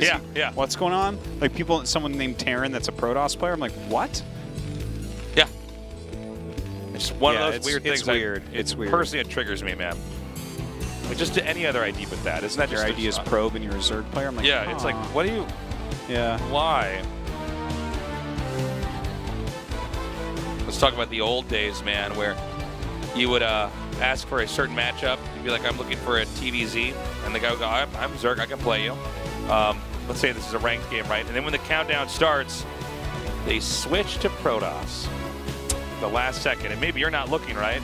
Oh yeah, that's definitely race switching. Last second was a thing. That's a real scumbag move. And then you get the guys who both try to race switch on each other. Yeah. And they end up in some weird matchup that they both don't know how to play. Because you didn't have that countdown screen. So. Oh wow! And in San Francisco, all right, Benjamin, you better be watching. Hey, they misspelled ZeLot. His name doesn't have that. Yeah, that's the true. A in it. Some support here for ZeLot, though. And it looks like we're going to have a 1-1-1 opening here for Mong. Oh, no, excuse me. That's on 10, too. Okay. Yeah. So it's like a 10-10-10, 1-1-1. Now, there's a few different ways that you can do this, right? Like, sometimes you'll do this with a factory out on the map or something like that and try to catch them. This is not that. But, like, for instance, the way that Nada qualified for ASL was a lot of this type of thing. Like, sometimes 8 racks into very quick factories, sometimes like a 10-10-10. Yeah. But then into, like, bio play, right? If you get a Vulture out, that can really mess them up. I think Mong here will probably go with it going up to Starport. But it'll be interesting to see, like, which way he wants to do this. I don't think we're going to see Mong do something like 2-port Wraith. That isn't his flavor. He's more of a macro player. Yeah, I agree with you, Artosis. I'd be surprised if we saw that, especially if it's just one game, right? I mean, you kind of got to bring out whatever you think is the best and most likely to win in this matchup where, you know, you're in a best of 5 or a best of 7. Well, it's a little bit different, you know. There's a little bit more room to try to do something kind of crazy and cheesy. Pass each other in the night, and we'll see what build this is going to be exactly. From Mong, because with ZeLot we already see, right, is 2-hatch, which is what you want going up against this. Okay, I think he probably saw the edge of that factory, and just getting up the ramp at this time and seeing like 1 Marine and no command center pretty much tells you what's going on anyways. Yeah, so he should see a sunken start. Now, I do want to point out, man, this is the first game of the day here, but we had a train wreck of a game here from ZeLot. I mean, he bombed out hard with that cheese play against Best. I mean, it was a really humiliating loss, so I'm curious to see what his mental state's going to be like. Is that actually good to put the add-on there next to the gas like that? Okay. Doesn't that make the SCV bump off it every once in a while? I don't think it will in this case. Okay. Like, on that side, I think it'll be fine. But is it kind of arc it? I don't know. We'll see when it pops back there. But I think that it'll probably normalize, and you can make it normalize, too. Like, remember, a lot of people used to put depots or spawning pools underneath their geyser to make a straight line of mining. Yeah. On a lot of maps. Like, let's take a look. Yeah, that's bumping out, isn't it? Yeah, look at that. That looks really weird. weird. That looks like you need to have 4 SCVs in there to optimize that. I bet you the 3rd SCV makes it just fine. Because the 3rd SCV, the 3rd miner on any well-placed geyser, doesn't mine at the same efficiency as the other 2. Like, 2 mine at more than 2/3 the geyser's potential. Yeah. And then the 3rd one always makes SCVs or drones or probes have some downtime. So the 3rd, it'll probably work out where it's just normal on now this 100 gas every 20 seconds type thing. So this Vulture is here to contain. Basically, you can't send any scouting lings out. And here comes a Terran Armory. Yeah, I should have thought of this, actually. He's just going to go into the Goliath build. So this is going to be, like, he most likely has speed here for the Vultures. And, I mean, obviously you're kind of poking and seeing if you can get anything done. You're going to stop Zerglings from coming. But this turns into just... What am I looking at here? What is this? Yeah, it looks like the drones are rallied. Okay. But yeah, this is... Ooh, yeah, that's a good wall. Oh my god. Is it though? Yeah, he was actually pretty unsure there if he could get through. I think nobody was totally sure except for ZeLot as whether or not that top part of the wall actually can lock the Vulture out. Anyways, this is becoming a pretty popular build right now, where you go for some speed vultures into mass Goliath, and you're basically playing mech, but you're starting off with the Goliaths for sure. And then this gets to a situation where you know, the Goliaths, of course, can counter the Mutalisks if they get high enough in numbers. So occasionally you end up with this weird arms race where the Zerg are massing up Mutas and trying to get armor, and the Terran is trying to get a lot of Goliaths here. But there are a lot of different ways that Zergs can try to take on a meching army. A lot of times you need to have a certain amount of mech units before they have any viability, just like you have with infantry. But of course, mech units make slower than Marines and medics do. Marines and medics you can pump out very quickly. Yeah, and it's pretty unforgiving a lot of the times if you do lose, you know, your mech units. It's very hard to replace them. They're expensive and everything, so you definitely do need to hit that critical mass. And I'm quite sure that Mong is aware of how to play this build correctly. So what he's going to do right now is just kind of defend. You have to have some turrets up as well. The Goliaths at first won't be able to stop the Mutas, but they will hit that critical mass that you were talking about. Then we should see him go up to about 5 facts. Right. And really keep that pressure on. Now, whether he wants to play a bigger macro game or play it more like we saw Piano do it, where he added on the barracks and went Marine Medic Goliath, and then, you know, some tanks and vultures in there. That was kind of an interesting way he played against Action in the previous group. So I feel like there's still a decent amount of options here for both sides on how they want to play it. Yeah, and one thing to keep in mind is that you can, if you make, like, let's say, Mass Ling Hydra, you can actually take on Goliaths on the ground, but you have to have enough of them. And because of the nature of the build that ZeLot did, it's kind of hard to do this balancing act of having enough Mutas to not die while switching to the ground. Yeah, and what he's doing right now, he's just flying around with the Mutas. He doesn't want to take too much damage with them, but he wants to show that he has them. He's kind of like, hey, I have Mutas. Look at it. Oh, here's the Mutas. Hi, Mutas. He wants Mong making Goliaths right now and staying on that for as long as possible, because ZeLot's already shown us that he's going into Hydralisks. And obviously, you know, once you start getting a few siege tanks, these Hydralisks trade far worse. Now, kind of an interesting thing about Goliath versus Hydra, the Goliaths need a concave. Like, they need the surface area to be correct. Because if you just have, like, half your Goliaths firing, you will never, ever, ever, ever trade correctly with Hydras. Yes. So if he can kind of, if ZeLot can get up into the right position here, this could get pretty tough. Now, one other thing I just want to jump in here and say is that if we get to Dark Swarm, that becomes really weird for the mech player. Yeah, if we get up there, we will definitely... yeah, we'll have to unpack that a little bit more. Chit-chat about that. It becomes very much about mass tank at that point. Yes. And then there's funny things about mass tank, like drops come into play very heavily. Anyways, here we go. He's got actually a pretty decent surface area in that bunker. Really worth its weight in gold. If he could have gotten any SCVs on that would have really, does really he helped. Actually have enough here? You know, one thing is you can see the Goliaths, they have to try to, they fire those missiles, they're very good against the Mutas, but then as the Mutas have soaked up all the damage, suddenly these mass Hydras on the low ground are able to take out everything else. Now, you cannot function on one base with this unit composition as Terran. You're so right about that. He has to stop this here. So, he is going to stop it. But well, hold on a second, actually. I mean, there's more Hydras up here. And frankly, it's I don't know about this Artos. I feel like with the additional Hydras that are coming up here, he could probably keep coming back in. He basically would need to have another bunker or something else. Yeah. The SCVs are actually becoming pretty handy here. Good micro there by Mong. Oh my god, the micro is impeccable here. If he can hold this off and repair, he might be able to stabilize. We see one Goliath getting surrounded and repaired very, very quickly. It's just kind of funny getting this barracks. Keep in mind you can't make more factories without a barracks. Well, his economy is definitely in no shape to make those factories. And we did not see siege mode being made, so a siege tank is not really a saving unit here. I think the Goliaths are fine to make if you're not going to get siege mode. But yeah, this is a little bit tricky right now as Mong. He's not pulling any SCVs to help out, but he is microing quite well with the Goliaths. Yeah, he's really doing a great job with his control here. So he's shooing away some of those Hydras. The problem is the Hydras keep coming. Yeah. There's a really nice group of Hydras. I mean, you basically want to try to dive in here and target down each Goliath like we're seeing here now. In fact, some of this aim moving here by ZeLot alarms me a little bit, where you need to really. Oh, you know what? Maybe he's actually just going to kill him anyways. Hey, I mean, it's a possibility. I feel like he's supposed to be targeting more, right? You're supposed to get right up on top of the Goliath. You're probably right about that. And decide which Goliath you're going to kill. Because what Mong is doing is he's shuffling a weaker Goliath in the back. I mean, it's micro 101, right? But then the Hydra's returning and firing, and the fact that you can repair the Goliath, I mean, if you do that effectively once or twice and then repair, well, then you're going to hold off the next attack.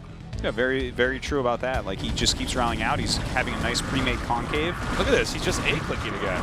Yeah. It's like, you're not wrong. I see him actually hitting 4 different Goliaths here. Yeah, and then they repair. I thought ZeLot really actually had a shot. I think he actually could have won this game. Yeah, ZeLot's head was very down right there.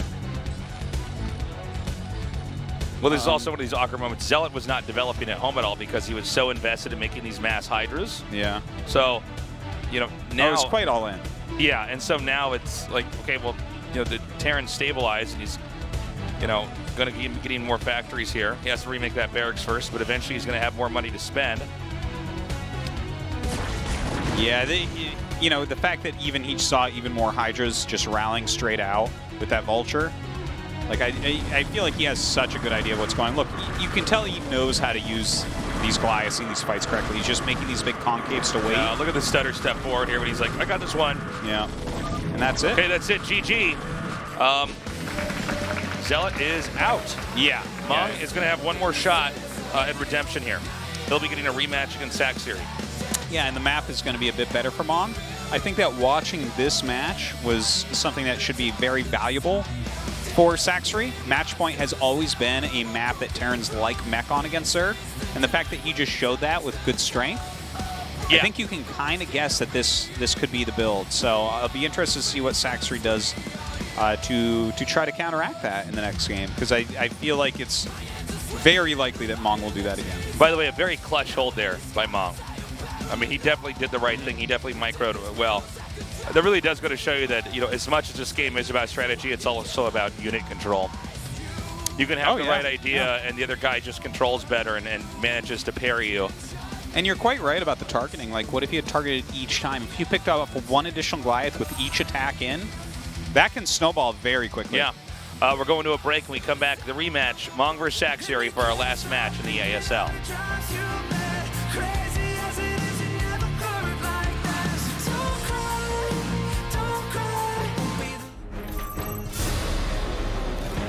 패자는 대결을 시작하겠습니다. 빈집에 대한 빈집 드라이브를 잘 걸어야 되거든요. 나오는 그 타이밍에 들어가서 일꾼. 자, 커버는 일꾼을 최대한 지키면서 막아내야 되거든요. 거의 한 부대 가량이에요. 자, 이 타이밍 지금 치고 나온 타이밍에 터렛을 뛰어보자 한번 가봤거든요. 네, 입구 쪽 지금 돌파 시도를 하고 있는데 먼 곳에 있지는 않았었기 때문에 내려서 여기서 벌쳐. 반응도 중요한데 견제. 반응이 빠르게 반응 빨랐어요. 하나. 게다가 저거 껴가지고 벌써가 자 태울 생각도 해야죠. 골레앗이 왔거든요. 네. 마인 쪽으로 한 방. 오, 두 방. 네. 유도를 하면서 기분 좋게 골리앗 하나를 또 줄였기 때문에 계속 신경 쓰게 만들면서 두 번째 확장기 자체를 지금은 임진묵 선수가 좀 더 일찍 가져갈 수 있고 자, 흔들기 시작하네요. 본질 살아났는데요. 네, 본질을 후벼 파기 시작을 하면서 앞마당에서 SCB 잡힌 것도 잡힌 건데 본질 한쪽에 현재 임진묵 계속 귀찮게 하죠. 잽을 막 진짜 뭐 정신 못 차릴 정도로 달리는데요. 골리앗 빠지면은 저 레이스가 지금 탱크를 쭉쭉 때리면서 또 신경 쓰이게끔 할 수도 있고. 인구 차이 지금 40 가까이 벌어졌어요. 파괴력 있는 그런 견제라기보다는 적당히 툭툭 친 느낌인데 그 툭툭 친 좀 그 잽 공격에 막 쓰러져 버릴 듯한 아픔을 느낍니다. 정면으로 압박해놓고 이쪽 가스통 절대 쓰지 마라. 내 허락 없이는. 와, 여기서 계속 흔들어주고 있고 한지로 선수 지금 막느라 바빠요. 게다가 여기서 탱크가 일방적으로 잡혀버렸죠. 이러다 보면은 결국 SCV로 달라붙는다고 하더라도 손에는 뭐 어쩔 수가 지금은 없는 거고요. 나머지 이렇게 탱크를 적게 만들고 아래쪽에서 탱크 한 둘셋으로 상대방의 탱크를 잡아버리면 모를까. 그것도 지금 아닌 상황이라 견제의 클래스를 보여주겠다. 여기 아직 정리가 안 됐어요. 병력 내려오는데요. 위에서 주력 병력도 내려와요. 여기 앞마당 막느라고 또 손해가 좀 있었고 본진 안쪽에 SCB 손해가 벌처 드랍 때문에 없었던 것은 아니기 때문에 병력의 양 자체가 자신의 본진인데도 풍족하진 않은 상황이거든요. 자, 내려서 지금 견제하고 있는데 여기서 좀 효율적으로 막아야 되거든요. 네, 이동 안에 앞바닥에 물량 차이가 많이 납니다. 그냥 더블. 네. 짓밟아 버리네요. 예. 찍어 누릅니다. 뭐 강펀치를 꺼낸다기보다는 그냥 잽으로 경기를 끝낼 정도로 그 연계 공격이 최재 촬영연 대결 시작하겠습니다. 아이고 기자님들을 때렸죠. 그냥 쑥 들어왔으면 못해도 조기는 지금은 들어와서 넓은 구역을 뛰어다닐 수 있었을 텐데 좀 아쉽네요. 러커를 지금은 발견을 했습니다. 사로코가! 와, 이 마이네! 공격의 핵심이었는데! 와, 이거 임진모 연계 공격! 그러면서 자, 이거 스캔 돌리는 타이밍에 뮤탈이 갑자기 러커 아래쪽에서 풀면서 이걸 골리앗만 맞아버렸죠 일부러. 네. 거기다가 스탑 러커를 걸어놨는데 스캔 쓰는 타이밍에 이거는 임진묵이 깜짝 놀랄 수밖에 없는데 이건 이게 되네요. 스탑 러커를 풀면서 스캔 찍어서 러커에 신경 쓸만한 타이밍에 뮤탈이 날아가서 다 정리를 했습니다. 타깃도가 완성되고 코너까지 완성이 되는 그런 시점이라서 자, 최대한 빠르게 끝내야 되겠습니다. 지금 임진묵 선수는 테란의 모든 병력을 그냥 영혼까지 끌어모아서 그냥 다 비벼버렸어요. 이거 좀 다 뽑아버려서 그냥 여기서 끝내버리겠다라는 거거든요. 네, 러커 3기가 좀 배치가 돼 있고 그냥 스킵 뿌리면서 아래쪽에서 제거하고 와야 되거든요. 징검다리로 지금은 이어가면서 최대한 병력 이득 많이 보고 있는 상황이고 또 후속 부대 또 출발했죠. 지금 병력을 합쳐야지만 추가 멀티를 먹는 것이 가능한데 골리앗 3개 끊어주기 위해 가는데요.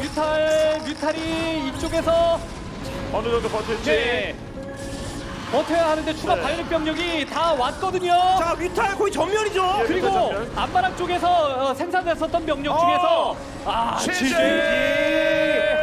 임진모 자, 이 병력을 끝까지 뽑아내면서 이 물량으로 들어서 밀어내고 있습니다. ASL Season 7 Break the Frame. Break the frame. Break the frame. Break it. I'm sick of these frames. Let's start breaking them. What do you They're say? just holding my pictures. I have this beautiful picture. The frame is like, I'm going to surround that. I'm going to contain your picture. No! Break that frame. Let your pictures free. Exactly. Artwork isn't about the frame, Tasteless. It's about the picture. That's right.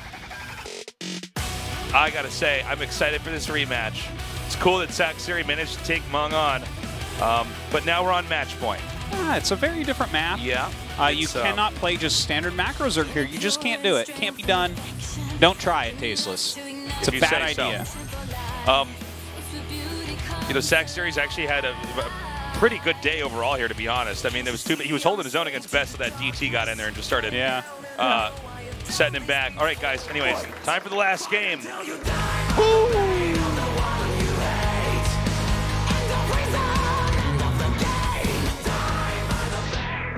Now playing in match point. Does it die by the hate of the one you hate or the woman you hate? Which one is? What are the lyrics to this song? I don't know. Huh. I thought it was woman, but then Reed said it was Rapid said it was one. So. Well, I believe you over him any day of the week. So we've got Mong in the bottom left. We've got Sacsri in the top right. But we've got Sacsri, set a reminder for 7 a.m. Walk the dog. Wait, how am I supposed to say the name? Sacsri. Sacsri. Oh, you know what's funny? What? When I was casting the game and saying Sacsri, my phone kept, because I have an iPhone, was actually doing all this weird stuff and I didn't know. Siri's ordering hits on people for you right now. Oh my God, that's so funny. Yeah, I just had my phone on the desk or on the side. It kept like coming up with all this weird stuff. Yeah. What's going on with that? Okay, so Sacsri. Sacsri? Am I saying it right? Sacsri? Sacsri. Sacsri. There you go. So this was my chance to do what you did to Idra's name, because his name was originally Idra, but it was never Idra. You were calling him Idra, and so yeah, it was always Idra. Instead of sticking. Tasteless, what's the first letter in Idra's ID? E. It's a great way to diffuse my point there, Tasteless. It's a great way to just give the wrong answer. Exactly, I love it. yeah. Sidestep You're like a master. You're a master. There's no question about it. How can I fight back against that? Exactly. You just give me the wrong answer. I'm like, oh, okay. I guess you're right. Edra. Yeah. Okay, so this is the same build that we saw before, which, again, this is not surprising. Yeah. The fact that he showed it on whiteout, it's a better build on this map. So I quite like it, and I think it's a good choice. But I think Sacsri could have very easily watched that game and been like, oh, yeah, he'll probably do this. His life's on the line. It's this map. Like, the Goliath build isn't that good on blockchain. It doesn't really, in my opinion, it doesn't do anything for you on that map. You kind of need mobility and quick starports. But yeah, on these other two maps, it seems like a very nice build. Okay, so Sacsri now just getting the pool and the gas here. So it looks to be a 2-hatch build with some tech incorporated. Mong going for some tech of his own here. Yeah, so it looks like minimal defense. Indeed. He's you know, if there's something like a quick pool or something that could make it a little bit tough, but a lot of these pros can just out micro that most of the time. Sometimes they'll drop a game. You'll see occasionally a 9-pool speed will even kill Flash, but more often than not they can hold on, and Zerg is going to be in trouble if they do that well.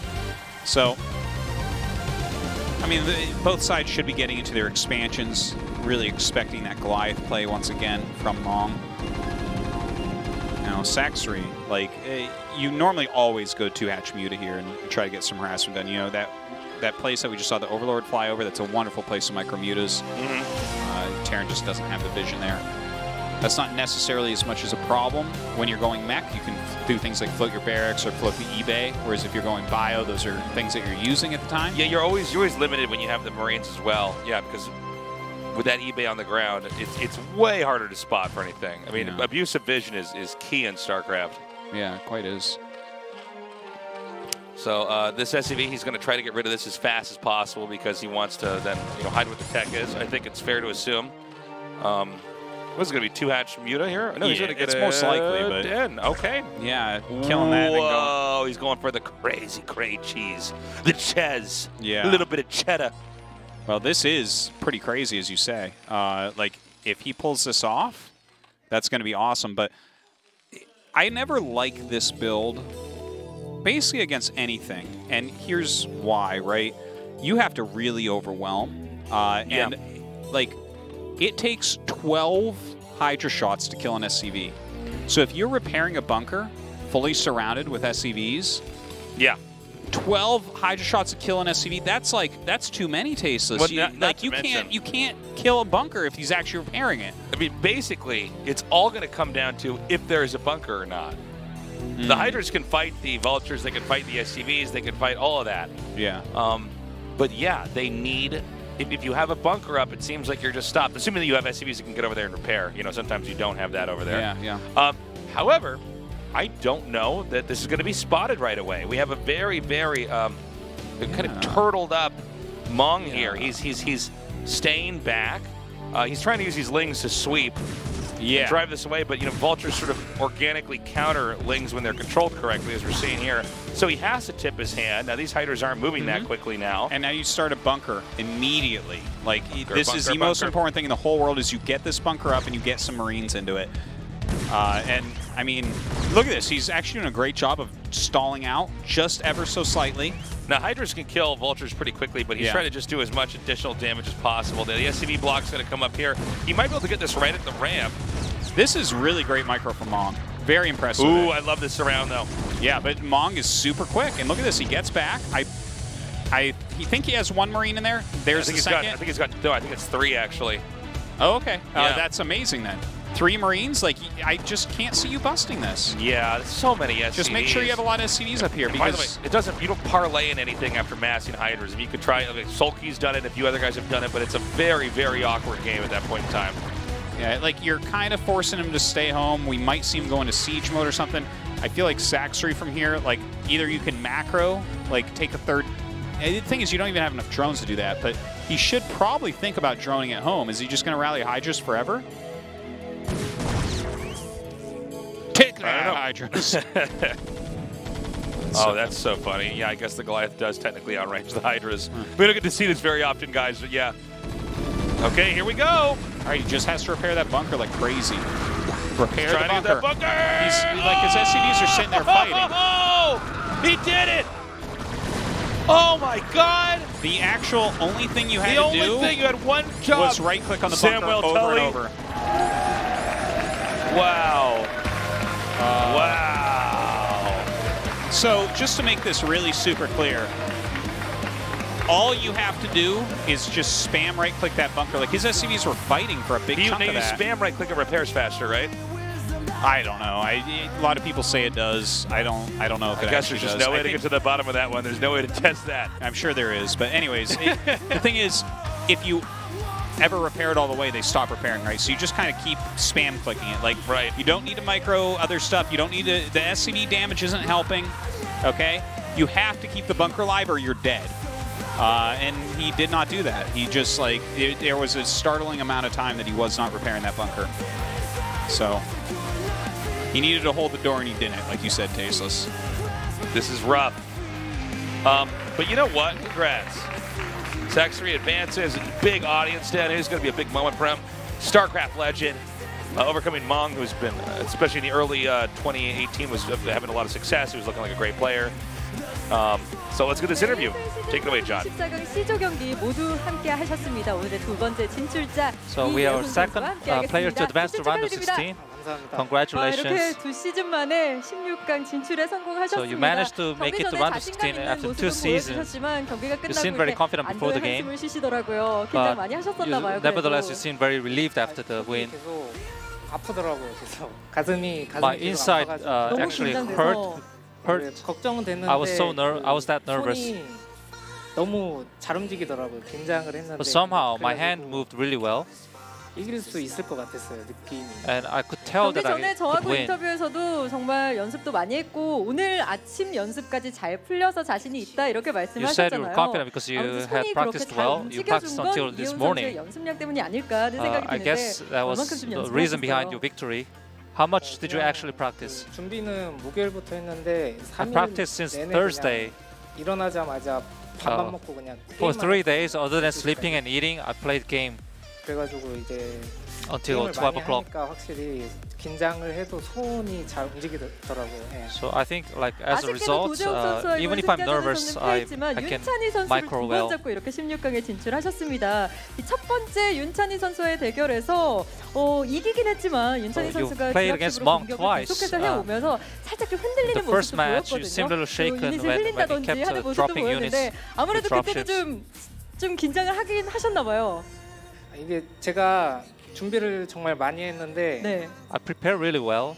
그 윤찬희 선수가 딱 제가 준비를 많이 안 한 빌드를 써가지고 But Mong used the build that I wasn't really prepared for. 제가 당황을 해가지고 방심을 한 것 같아요 또. 그래가지고 because I was ahead, I think I got a little overconfident. 좀 흔들리긴 했지만 진다는 생각은 안. But like I said, I was ahead the whole time. So despite I was shaken, I didn't think I would lose. 모습을 엿볼 수 있었어요. 레오를 취소하고 히드라 저글링 러쉬로 올인하는 모습이었는데 So in your second match against Mong, you seemed more confident. 이게 그냥 제가 연습을 하다 보니까 그냥 무난하게만 제가 그 스타일이 약간 무난한 So as I practice, I realize I tend to go for somewhat low risk builds. And I had a feeling that Mong was going for 연습을 할 때마다 다 going for a macro build. 이거다 싶어가지고 그냥 딱 빌드만 만들고 연습을 안 했어요 이 맵은. 근데 딱 So for that specific map, I prepared only one build and didn't practice anymore. And luckily, things went exactly as I expected. 긴장되시는지 이렇게 심장을 이렇게 부여잡고 계신데 이렇게 끝나고 저하고 인터뷰하시니까 또 어떤가요? 이긴 게 좀 실감이 나시나요? So how would you like to have interview with me? Do you have the realization that you actually won? It still feels surreal. It's first time for me to go to round of 16 and go to group nomination. I'm really excited. 가까이서 뵈니까 And to see you this up close, 긴장되네요. it's making me more nervous. 시어플도 방금 방송에서 나왔는데 예훈아 16강 조지명식에서 보자라는 팬들의 응원도 있었어요. 이 설레는 마음으로 팬들을 또 조지명식에서 만나게 되실 텐데 팬들에게 한마디 부탁드립니다. Can you say any words to them? 일단 그 팬분들이 제가 테란전이 되게 약하다고 Fans have been worried about me because they think I'm weak against Terran. The truth is, I enjoy playing against Terran, but they worried because I lose many times against Terran during practice. So today I proved that I can face Terran. So stop worrying, just keep supporting me. 감사합니다. 자, They're gonna stop worrying, keep supporting. John is sick of you guys worrying about Sacsri. I know. It's his favorite player. they practice Yu-Gi-Oh together, but not this week because Sacsri was practicing for StarCraft. Okay, guys, here's our results for Group C, but another ASL is not far away on Tuesday night, 7 p.m. Yeah. ASL comes back with Group D. For darn, those players are good. Yeah, no, that next group is amazing. As you can see here, we do have 2-seeded Terrans coming in the next round. I actually kind of forgot about that, but that's, thank God, because we're only going to get like one more Terran going through, I think.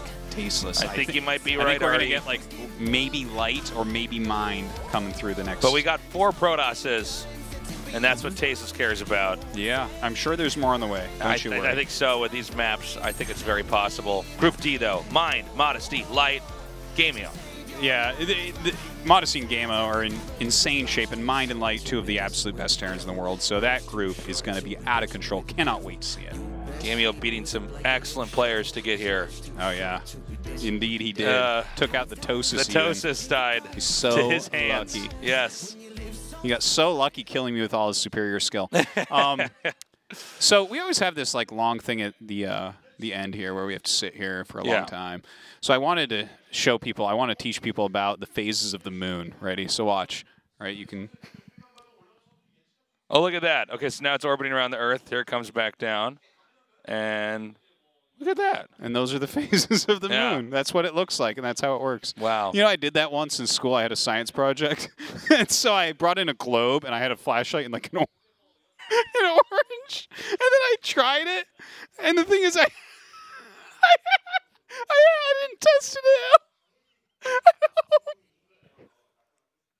Oh, this is so funny. So when I got from the class and did it didn't work.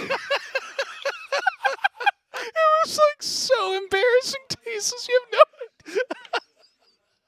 I can only imagine the part where after it's failed, and you have to go back to your seat. It was terrible. And sit there, and you just hate yourself so bad. Oh, and I brought everything in a trash bag, so I just put it all back in the trash bag. Put my trash experiment back in its appropriate bag. Oh, I'm crying. It was, what a funny memory to come back to me. That's real, though. That happened to me. Oh, my God. You should always test your science experiments at a time. That's God, right. I was so lazy. Don't do what I did. This is abnormal that I have a job that works for me now as an adult. Oh, my God. Ooh. That's really funny, man. Well, by the way, hang on to your tickets. We have giveaways at the end of the show. Jackets, or jerseys, I should say, phone chargers, mouse pads. It's got everything. It's got everything. My God. And so you do not want to miss out on that. And again, we'll be back on Tuesday at 7 p.m. And due to the fact that we're tethered to the Korean broadcast, I don't know if we're going to be able to close it out yet. I thought I had enough stuff to use up that time. I thought it was going to be done perfectly, but it wasn't. So.